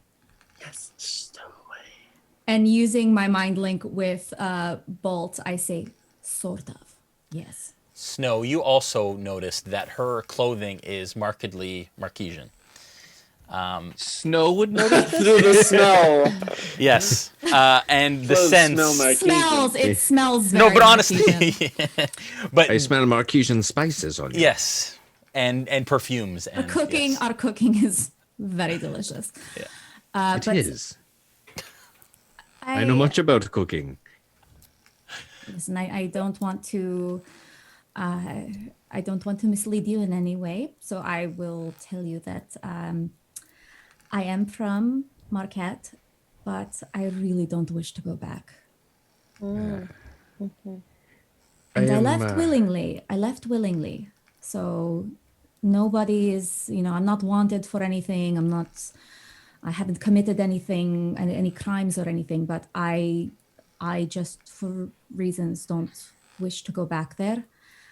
And so, I've never really traveled outside of Marquette ever in my life. And it's kind of scary and I don't know where I'm going and I don't really know anybody. So I was kind of given a message maybe by someone I'm connected to that I would find strength in numbers on this ship. And so when your friend... Can I ask a question here? Jay and Noura, do you know if once that mind link connection is open, how does it work? So it's only one person to one person. So it's not like a group thing. It's whoever... I think if I can choose one person and I think it lasts an hour if they're going to go off and we're going to communicate, but if we're standing face to face, I can jump from person to person, but it'll only be that person that can reply. Okay, cool. So I can't like interject in the middle of a conversation. No. Okay. Yeah. Also, sorry, Plunk, did you bring the Oracle along as well? Is that part of your friend group that you're introducing No. her to? Okay. No, just the party. Okay. She's too new. Okay. So I thought that when I found your friend Plunk, that this would be the safety in numbers that I was told would come to pass. Yeah, and I point at every single one and deliberately say, friend, friend, friend, And cat. Kidding. Friend. Friend. And I don't wish to make any trouble or to... I can go if you don't want me around, but I can be of use. I can certainly understand not wanting to return from where you came from. You're welcome to join us, as far as I'm concerned. That would be wonderful. I can't tell you how much that it would help me, and so I'm very willing to offer whatever I can to help you as well. How did you get We're going to go and see the Plant King. Would you like to come there? Plant King? Plank. Plank. Plank. Okay. Oh, Plank King. I did say plant, but I meant plank. You know what? Either way is very confusing to me, so I will just say yes if I will go along with you. But to answer your question, I came here along this, and I show my ring. It is a ring that my love gave to me, and I can hide there when, not all the time, but when I can. So I had somebody before had found it and went upon the ship, and I kind of, as soon as he took the ring off, I kind of hid away. So I kind of need to keep this ring hidden, actually, because if that person finds it, he's gonna think I stole it. So you can hide inside the ring? It's Oh. Do you get smaller, or does it get bigger? It doesn't get bigger. Ah. I kind That of, would stand out. yes, a giant ring would very much stand out. But no, I just kind of Are there rooms inside of it? disappear into it. I've never looked at myself. I've just seen what Plunk has seen me. Can you walk around inside of it, or is it like you're asleep? Is there a Yes. washroom and a kitchen? Not exactly. It's just kind of like being in the closet, I suppose.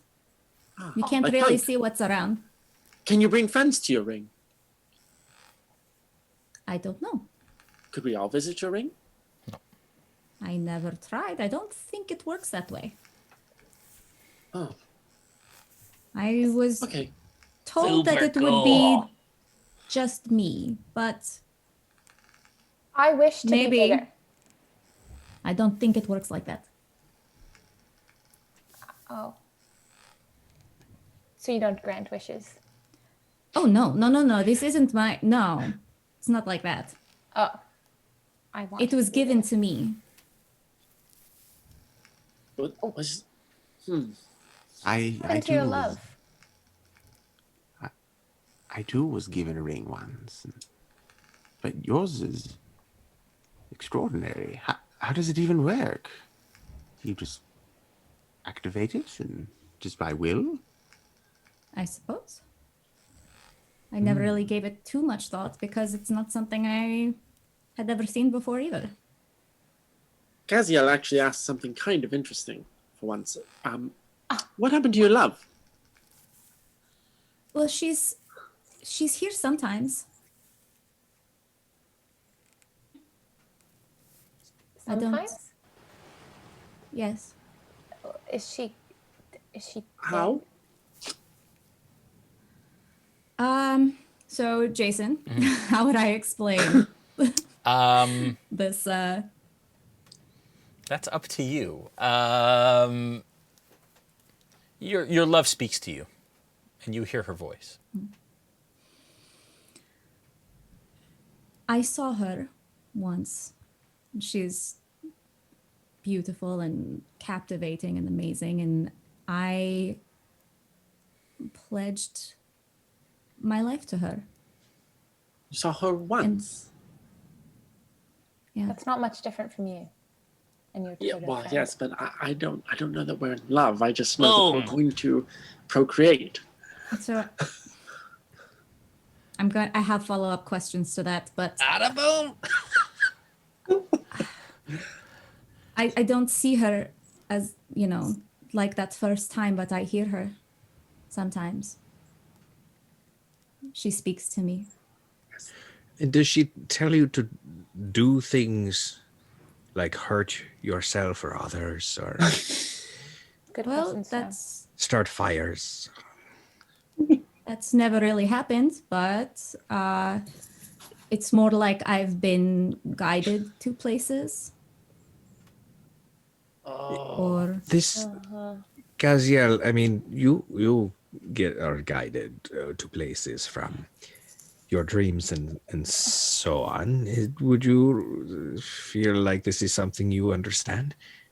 I mean, are you talking about like some kind of god? Is that what you're talking about? Because if that's who your love is, I mean, maybe, but I mean, I've never met my god. I just have seen him in dreams.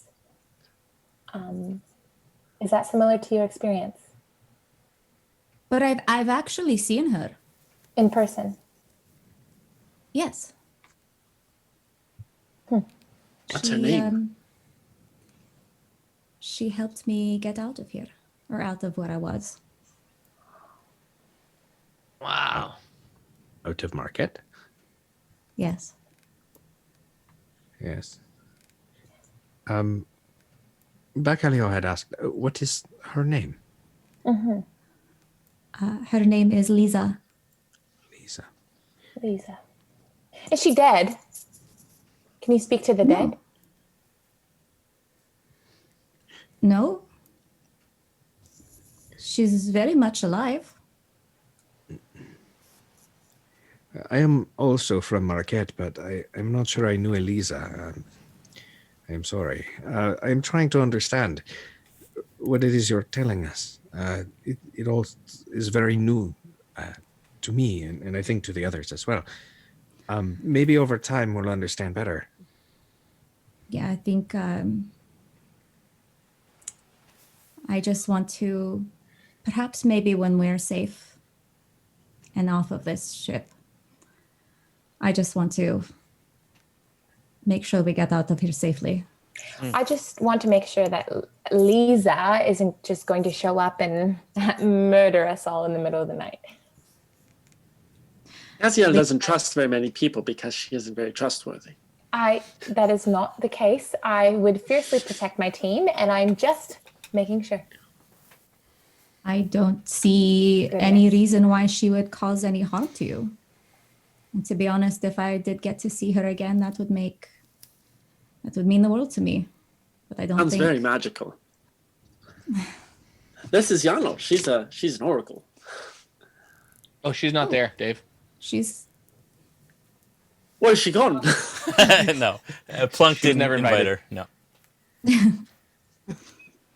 Where is she? no, he just didn't bring her along. I had asked that earlier. Plunk didn't? Yeah, You know. for this thing. Yeah. Huh. got a little distracted. Yeah, I guess. Okay, so you're just telling us, just to clear things up, you're telling us you are willing to go with us on every adventure that we go on, and you are on our side, and as long as we provide you food and protection and such. Is that correct? Well, I was told that I would find strength in numbers along this vessel somehow.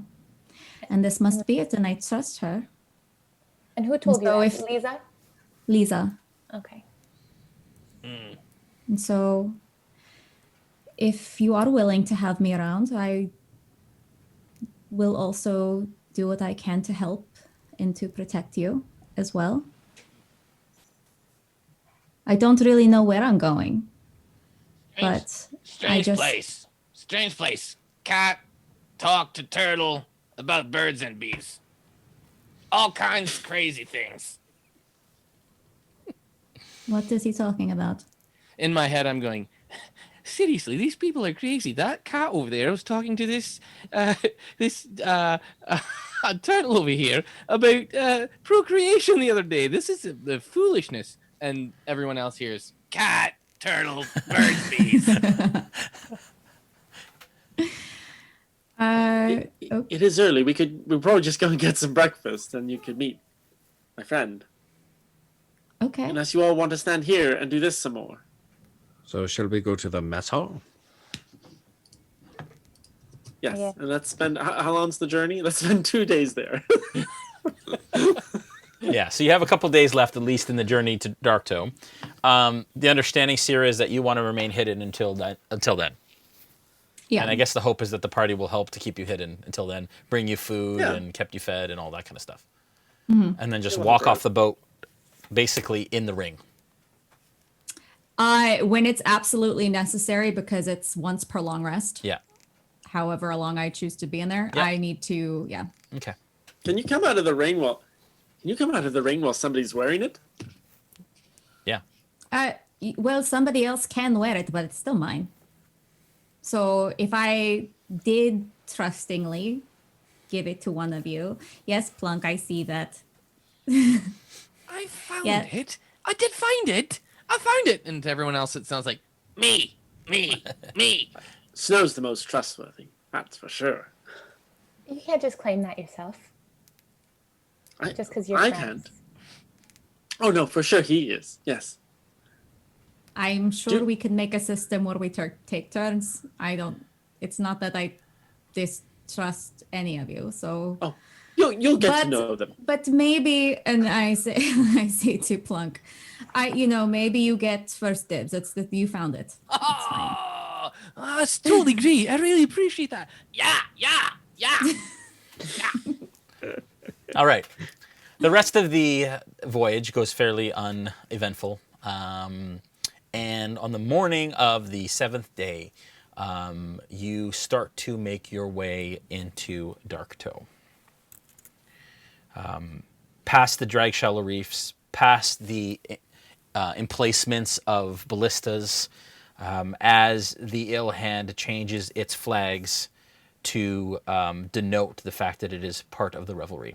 And you do know, and you've noticed, and Snow, you know this, of course, that the revelry tends to choose different color combinations based on certain times so that the revelry is aware of each other, but also can kind of sail unnoticed through the Lucidian Ocean and out of the kind of the reach of the Clovis Concord. The ill hand approaches the docks, and as it kind of comes to a stop, it is tied and moored to the dock, and you all are kind of standing on the deck as it comes to port. And standing on the dock, you see a familiar face. You see Yana, who stands. And amongst Yana, or with Yana, is, I'd say, a dozen revelry pirates that kind of stand with her as you come into port. Okay. You begin to gather your things. I'm assuming at this point, Cyra, you were in the ring with Plunkrawk? Yes. Okay. And I would imagine that you just went. So we're going to say you have 4 hours from this point to do what you got to do. Or that you have within your vessel. Before leaving the ship, would I be able to grab a few days' rations? From the ship? Yeah. Yeah. I imagine you could. Okay. Yep. Just to stock up. How many days' rations would I be able to steal or take, or just? I'd say a couple days, 2 days. Okay. Cool.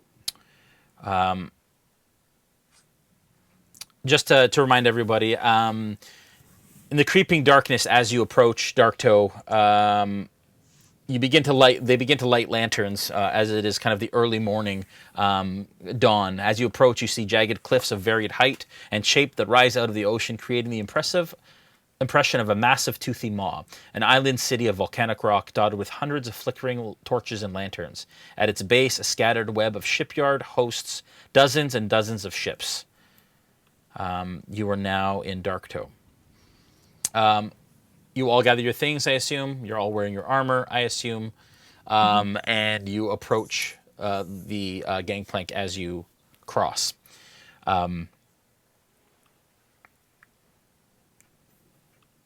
Yana greets you with a nod. And she says, the Plank King will see you right away. Please, this way. Okay. Here we go. Yana, do you know what the Plant King wants to do with the Oracle? That is the Plank King's business, not mine. Was that a yes or a no? That is a no. Oh, He's not okay. going to hurt her, is he? I don't think so. It's not very comforting. She turns around and she begins to walk into the interior of Darktow. Half of the revelry pirates at her in front and half of them behind the party as you begin to walk. The Oracle walks timidly, but looking around, kind of taking it all in, not quite sure what to expect. And obviously, Darktow is a lot more ominous than maybe she imagined it might be, and is starting to kind of understand the weight that you placed on coming back to a place like this. You ascend the rough-hewn stone steps that lead deeper into Darktow, and find yourselves walking through a labyrinth of ramshackle structures that sprawl across numerous rock shelves and caverns, connected by bridges, tunnels, and rickety platforms. The hive-like city has made use of naturally formed nooks and caves and turned them into modest hovels. As you know, you begin to climb the cliff face that has a meandering stone stairway up to the throne roost.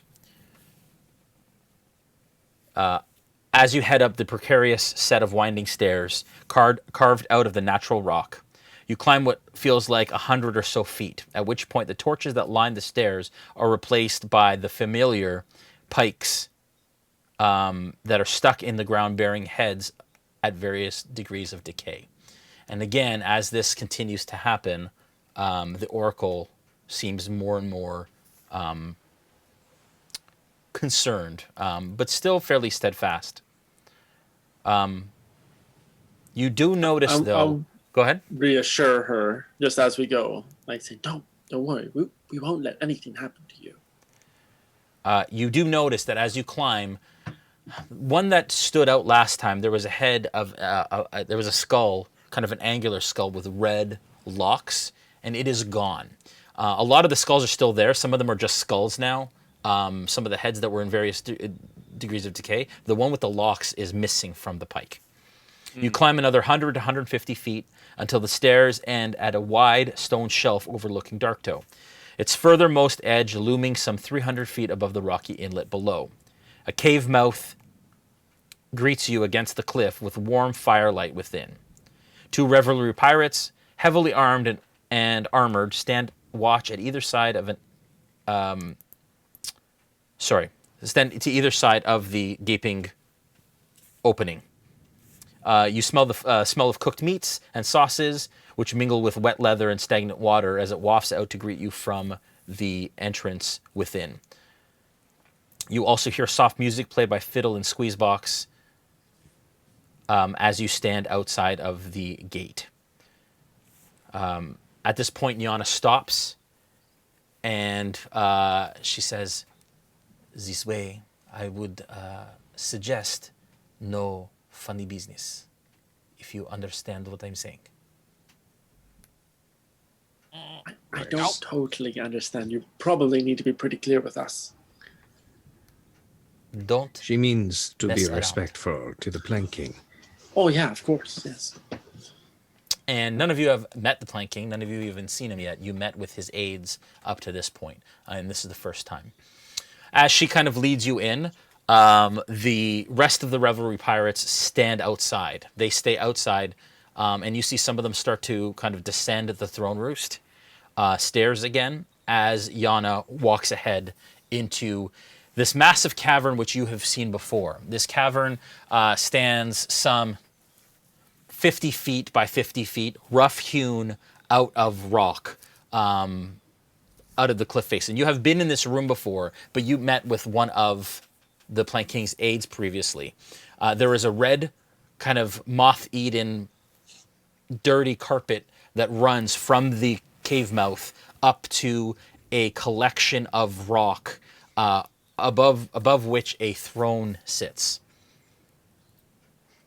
On the throne is what most of you know to be a Goliath, a pale-skinned, gray-skinned humanoid, ripped with muscles, long dreadlocks hang over his face as he looks down through them at you. He holds a cup, which he kind of sloshes back and forth as the music kind of comes to a stop as you begin to enter.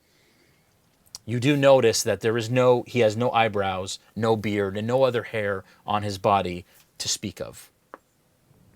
Yana comes in, and she stands kind of to his side, just to his left, and we can bring up the new PTZ overcam to show you what this all looks like as you all stand. There we go. The Oracle kind of trails in behind, and like I said, the music kind of stops, and the kind of squirrely pirate that was playing a squeeze box kind of like runs through everyone, and there is a doorway over past this table here. They kind of run through, the door shuts with a loud kind of strong clunk as you stand alone in the throne room with the planking and Yana.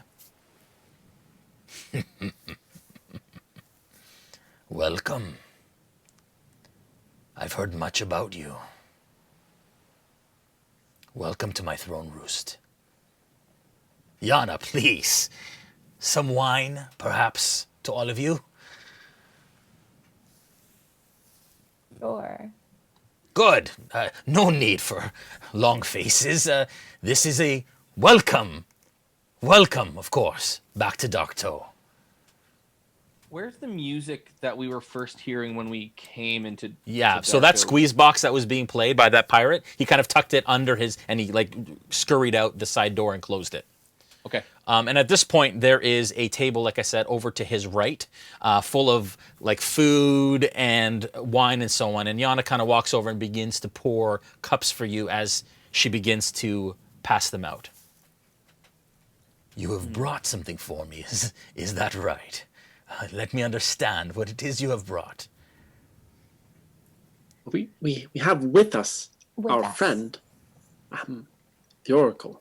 We haven't necessarily brought her for you, but we have brought her to you. But yes, of course, I understand. She carries much knowledge, is my understanding. I have been told that she has knowledge of deep, dark secrets. Is that correct? And she kind of steps up and she says, yes, I do. I have knowledge of certain things. I don't know how much help I might be, kind king. But please, whatever you want to ask, I'm here. Just understand that my friends, my companions mean no harm to you or your people. And you can see her squint her eyes as you've seen her do many times leading up to this point. And you can sense that she's sizing him up like she has a number of you before. And you can kind of tell, Bacalhau, across her face comes a look that isn't welcome, I guess. You can tell that she's sensing something that isn't necessarily positive. And he says, well, please, drink, enjoy. We have much time to spend together. How much time, Mr. King? Because I think that maybe we could just answer some questions and we could head back out. Oh, of course, there's no hurry. Why would you leave this place so quickly? Well, I kind of like the sea air and the water, and there's not much of it in here. So, and you know, this is kind of your home, and we thought we'd just answer your questions, not waste your time, and be on our way. I kind of like side, nudge Bacalhau. I go, Bacalhau. What? Just relax. Stop talking so much. I don't think this is a good thing right now. Okay. Gaziel, can you give me a investigation check, please? Yes, I can. I got a 14. Okay. With a 14, you can actually see as you kind of stand closest to the Plank King, kind of on his left side, that along his hairline, you see the gray skin that exists and these tattoos that kind of cover his body. But you do see that his hairline, right below his hairline, there's almost like a layer of lighter skin, just under kind of his dreadlocked mane. And it's disconcerting because it almost looks like the edge of that kind of lighter skin layer is jagged and stands out from the forehead a little bit. Okay. This is going to be a bold move, I think, but could I run up to the Plank King and try to tug on his hair? Okay. Yeah. Re-roll a new character too. Is there any chance that me, as a former revelry pirate, knowing a little bit about the Dagora, might sense she's doing this and stop her? So as you start to move, obviously in your armor, Snow, can I give me a dexterity save? She just told me to lay low. I'd like to grab her hand. Right. Yeah. Okay. So give me a dex save, Bacalhau, to try to stop her. It's a natural one from me, but Okay. You don't know for what she's it's moving. You have no idea. A dex save for me? Yeah. That's gonna be a 3. A 3.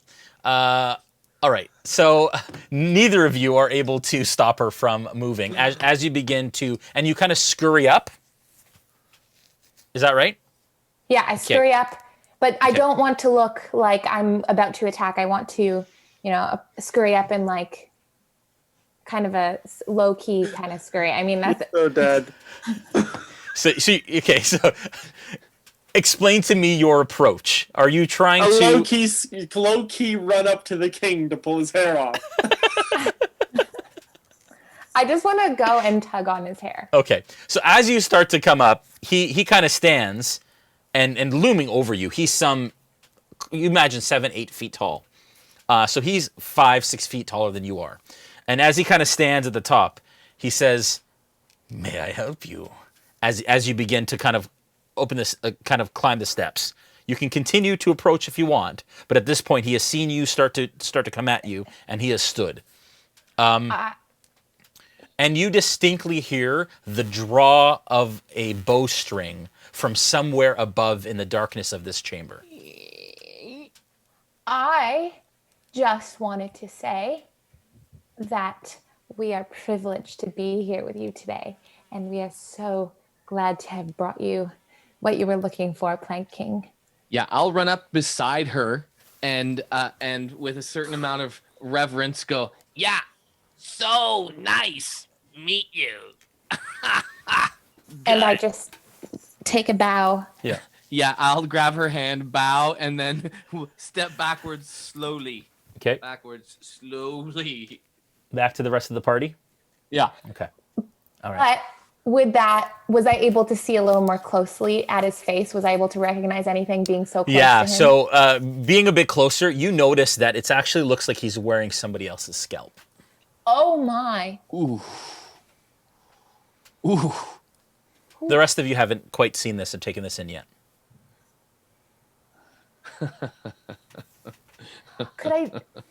Am I able to ask Cyra if I could speak to her in her mind? There's not really a way to tell her, and she's not here. I don't know if you can still do mind link while you're in your vessel. Probably I don't not, think right? so. Yeah, I would say No. no. Okay. I would say no at this point. Do you all start to partake of the wine? What's your general kind of disposition right now? I think we're supposed to pretend to have fun at this gathering. So I'm going to try to convince everyone. Like, drink, fun, dances, yeah. I'll play song for king. Very good. I like that. Yeah. Heard this one? Hey, turtle sister. might be the mister. Well, Not now, Plunk. Not now, Very Plunk. good. No, very good. I like music. I well, much Plunk is enjoyed that. Thank you. Now, please, tell me. Tell me of your travels. Tell me what led you to this oracle, and why. I've heard rumors of Uk'otoa and your search for this idol, this demigod of sorts. Please, tell me everything you know. Yes, I'm actually quite intrigued by Uk'otoa. Because he also lost his master, and that's when he decided that he should start killing things. And I just kind of drift off Yeah.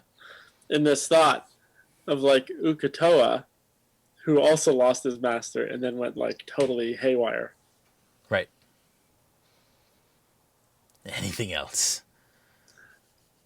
No, What- that's kind of all I remember. Of How did you come to Darktow in the first place? we just traveled here by a boat. Is that so hard to believe? Yana, we know Yana previous, and we had a mission, and we completed the mission, and now we're here again. To clarify, we were on the Wave Chaser with 3 earrings, my sister. Yes. One of my trusted Yes. captains. I've heard much about your exploits, Snow. I'm sure. And thank you. It is an honor to know that you know of me. Now, we were sent to retrieve a rod, as you may know, and we did so at great peril, but successfully, yes.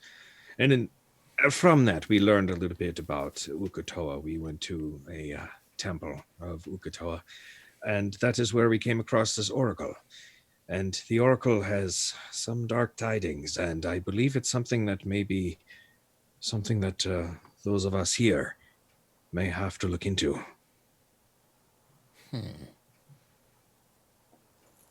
And dreams. Dreams. Yeah. What sorts of dreams? Bolt dreams. Well, it was just me. I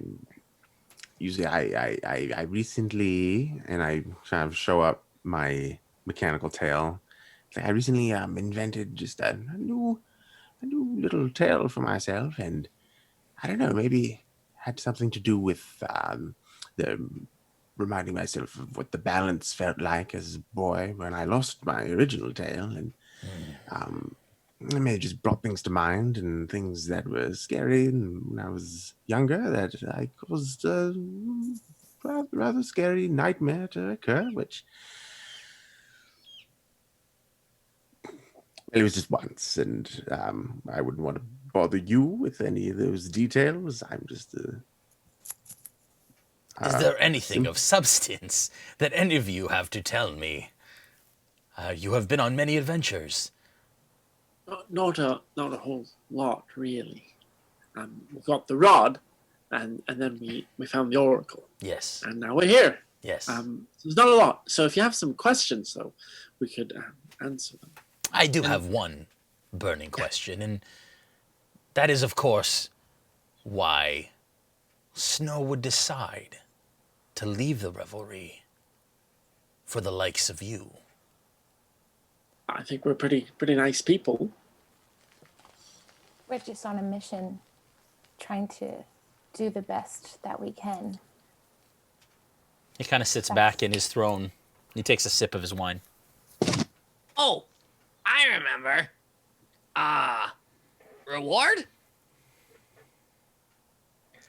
Perhaps now is not the time, Plunk. Oh.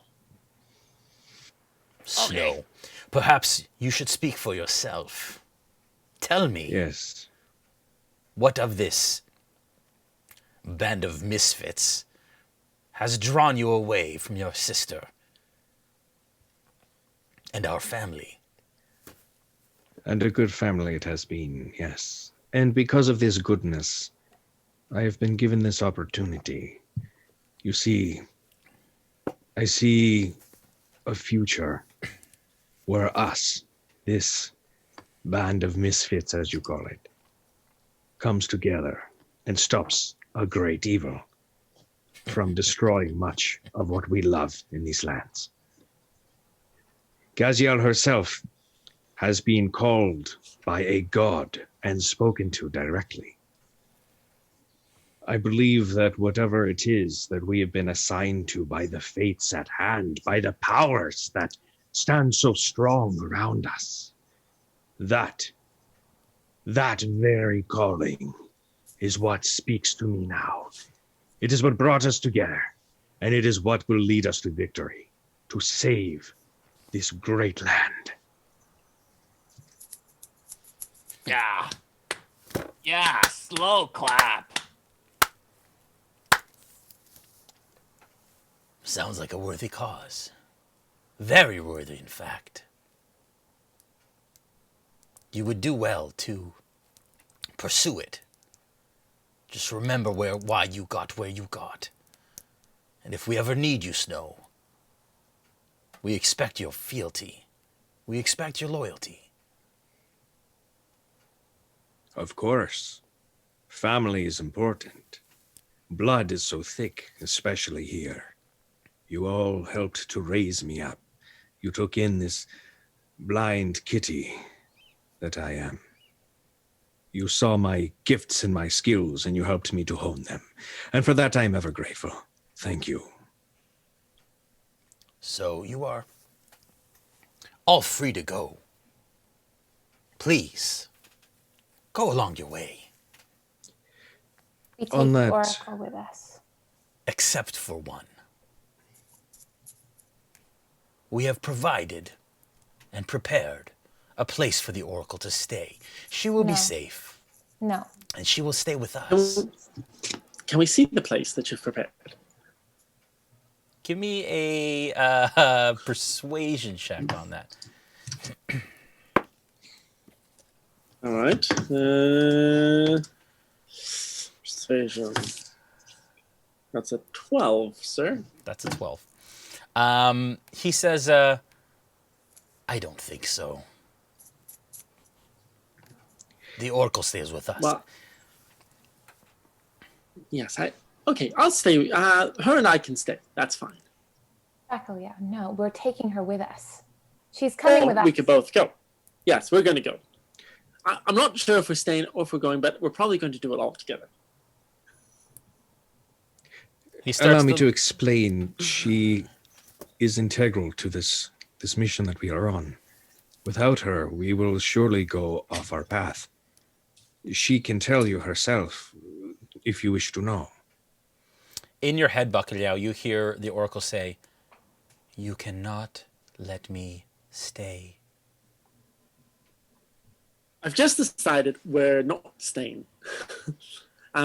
But we can answer some questions if you like before we go. And my little turtle hands sweat a little. He says, "She stays."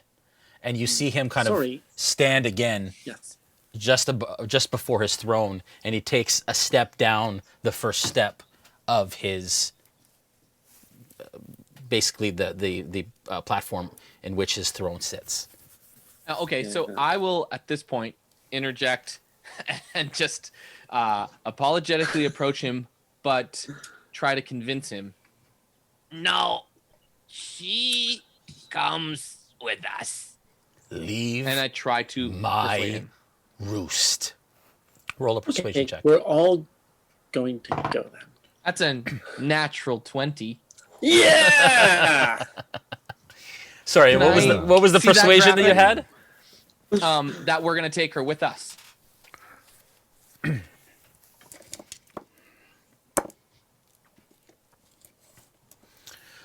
Oh, okay. Natural 20 isn't always a automatic win. For sure. We all know that, right? Understood, DM. Then you stay in Darktow until we are done with her.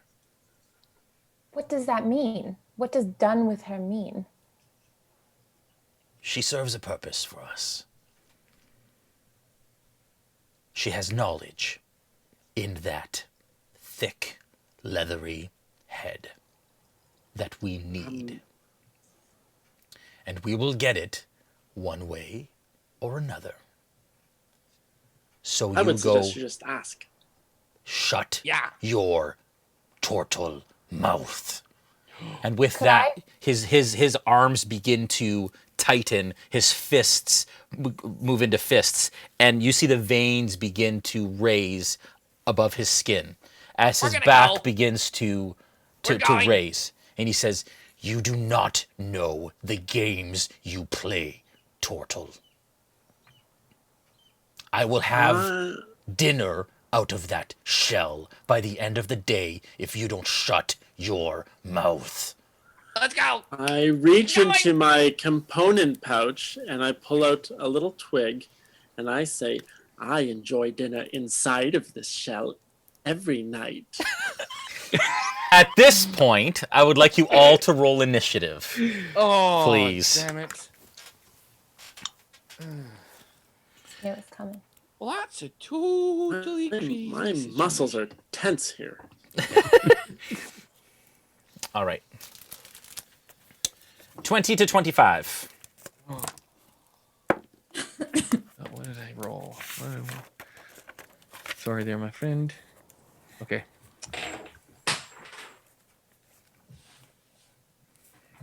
Anybody? Not 19. Oh dear. 15 to 20. 15. 18. 15. Sorry, Snow, who's the highest? Who's 18? I am. Bacalhau. Who are the 15s? 15 here. And And me. okay. Who has the highest dexterity? I got a 3 plus 3. I got a 16 plus 3. My dex is -1. What's your actual dex score, Brandon? 16. Okay. Oh gosh. Who wants to go first? You go first, Brandon. Okay. Okay. 10 to 15. 13.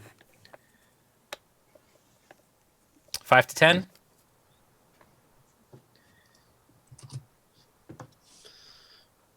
One to 5. Or 0 to 5. Sorry, Gaziel, what number were you? Oh, I got 19. Oh, sorry. Sorry, I thought I said it, but I guess Yeah. you didn't hear. And you could also have, you could also be in initiative, Cyra. Oh, great. Okay. Sorry. Because you're still aware, I think, of what's happening outside the vessel, right? I am. Yeah, I am And you can ready leave. to throw hands Yeah, if and you things can go down. And you can leave with a bonus action, correct? What's that? You can leave with a bonus action. You can leave your Lead with a vessel. bonus? Oh, leave, yes. Yeah. Okay. So I rolled a 3 for initiative. Okay. So you are in fact last. All right. So at this point, the Plank King is first, and he steps down another step, and he, with hands grasped, looks over and he sees that Bacalhau, you've reached into a pouch at this point, and he meets your gaze, and he says, he kind of lightens, and he says, "Surely, friends, this doesn't have to end this way. You have done much work for the revelry. Yana sees the oracle." Okay. Bacalhau, Gaziel, you're up. Bacalhau, you're on deck. Can we reply to the Plank King? Okay. I'll say, nobody wants to end this way. If you just want to talk, let's talk. Otherwise, we'll be going. You don't understand how this works. Clearly. Ask Snow. Or it is your head on a pike. Gaziel, you're up. Do you want to hold an action or ready an action or anything, Dave? No, I don't think I need to hold an action because I can't do anything before my initiative, right? Well, that is an initiative. Oh, sorry, it's Gaziel first. I'm sorry. Yeah. That's right. Yeah, you're just responding. Gaziel, you're up. I'm going to. Where am I located? I'm like close. Can I get right to behind his right foot or left foot, whatever foot I'm closest to? To the Plank King? Yeah. Okay. So he is up on a thing. He's just come down a step, basically. So he's still kind of on his platform. He's halfway down, kind of like right here. I can't really think. So you want to come up to his foot? No, actually, I'm gonna go to the right corner over there and just like bolt over to that right corner. Over to here, okay? Okay. As you start to move, you hear the loosing of multiple bows as arrows start to rain down from the ceiling. What's your armor class? My armor class is 19. Wow. You get hit by 2 arrows on your way in, and you take 6 points of damage as you see arrows dig deep into Gaziel, which kind of stops you midway. Do you want to continue to your destination, or do you want to stop? Like almost when you started to move is when you made it like 2 feet, and you get hit by these arrows. Okay, then maybe I'll stay. So you once you get hit, you stop. Okay. Yana steps out and over to where the Oracle is. And the Oracle stepped up to speak, so she's kind of in the middle. Yana kind of steps around 5, 10, 15, 20 in front of you, Plunk. Yep. And then to the front of the Oracle, and is taking out shackles as she's approaching. As Yana passes you, Plunk, and the rest of the party, you see her wink at all of you. Yana does. Yeah, and you see Yana, she brings up a hand like this, and she basically says like calm down. Like don't do anything crazy sort of situation.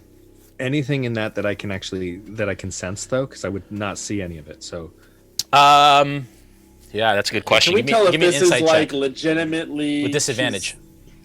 Like, is she doing this because she's on our side? Or insight checks for anybody who wants to know? Yeah, I want to know that. Insight check for sure. You said that was perception, right? Insight. Or yeah, give me perception, sorry. All right, it's a 10. Yeah, with a with 10, disadvantage, so. It's so subtle and she's trying obviously to hide it that you wouldn't catch it. Yeah. I got an 18 on that perception check. Okay. You imagine that she is telling you she's basically on your side. Yeah. And she's basically saying like hold, don't do anything crazy. You don't know if she's saying that to save yourselves or if she has another plan. You don't quite get that, but the idea is like just trust me sort of thing. Don't overreact. Like basically be careful here. Okay. Yeah. Can I somehow relay that? Like where is Snow in relationship to me? Snow is right behind you to your left. Okay, Here. so I'll just like I'll put my hand on his knee and just like say like hold firm. Like I won't say it out loud, but I'll just like hold it down like And I'm gonna say signaling. Snow, you sense that. You get the idea that Plunk is telling you to stay. Okay. Okay? Yeah. Bacalhau, you're up. Snow, you're on deck. Can I put my hand on the Oracle's shoulder to try to communicate to her?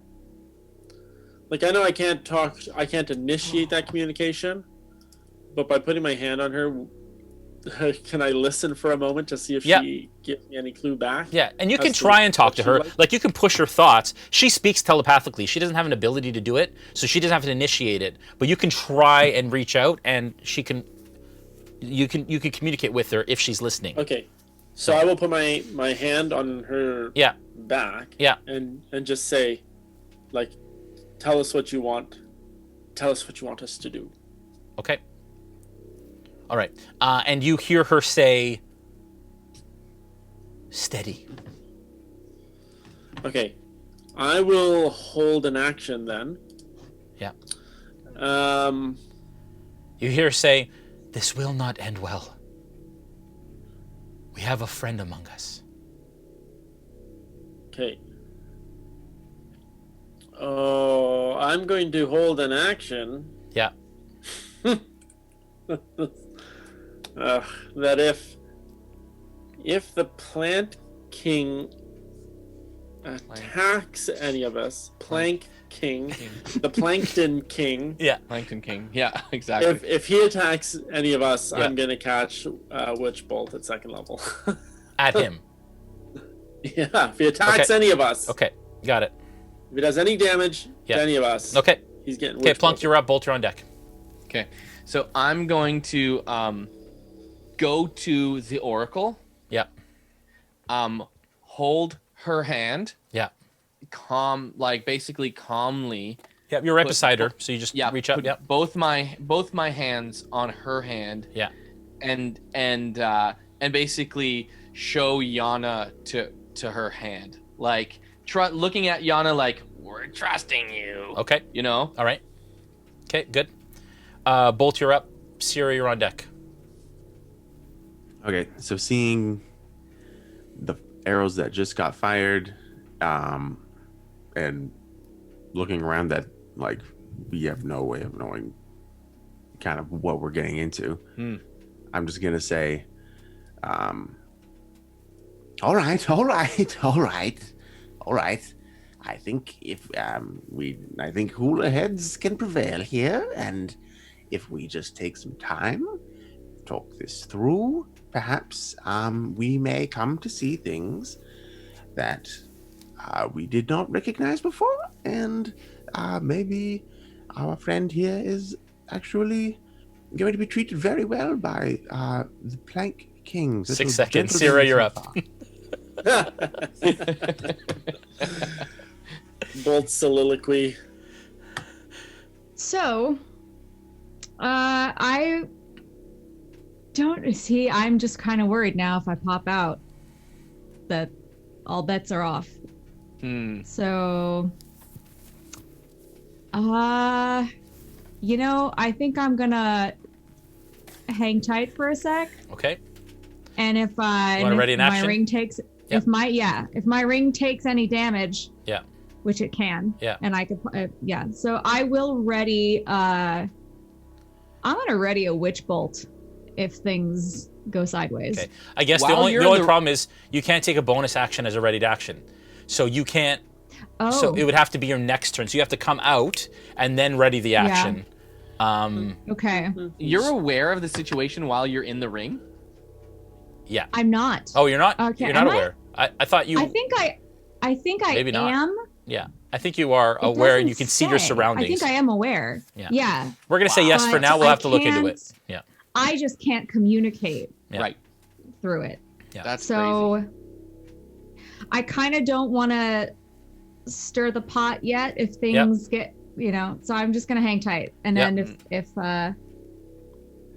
Let's see yeah. some turtle soup. we'll see what happens. All right.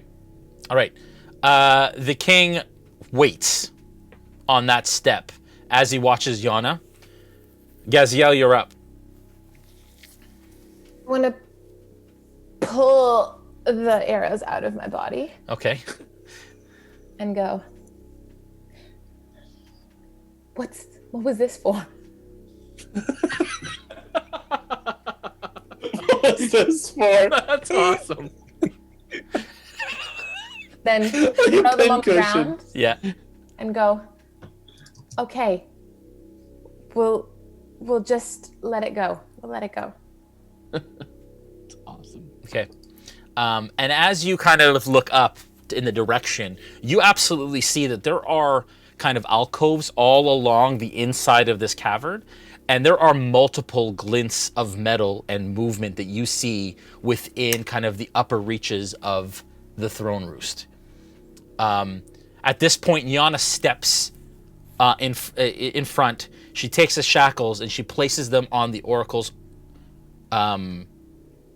wrists, and reaches down to the hilt of a dagger that happens to be in a sheath on her chest, and you see her click the back of the dagger, like a button on the pommel of the dagger.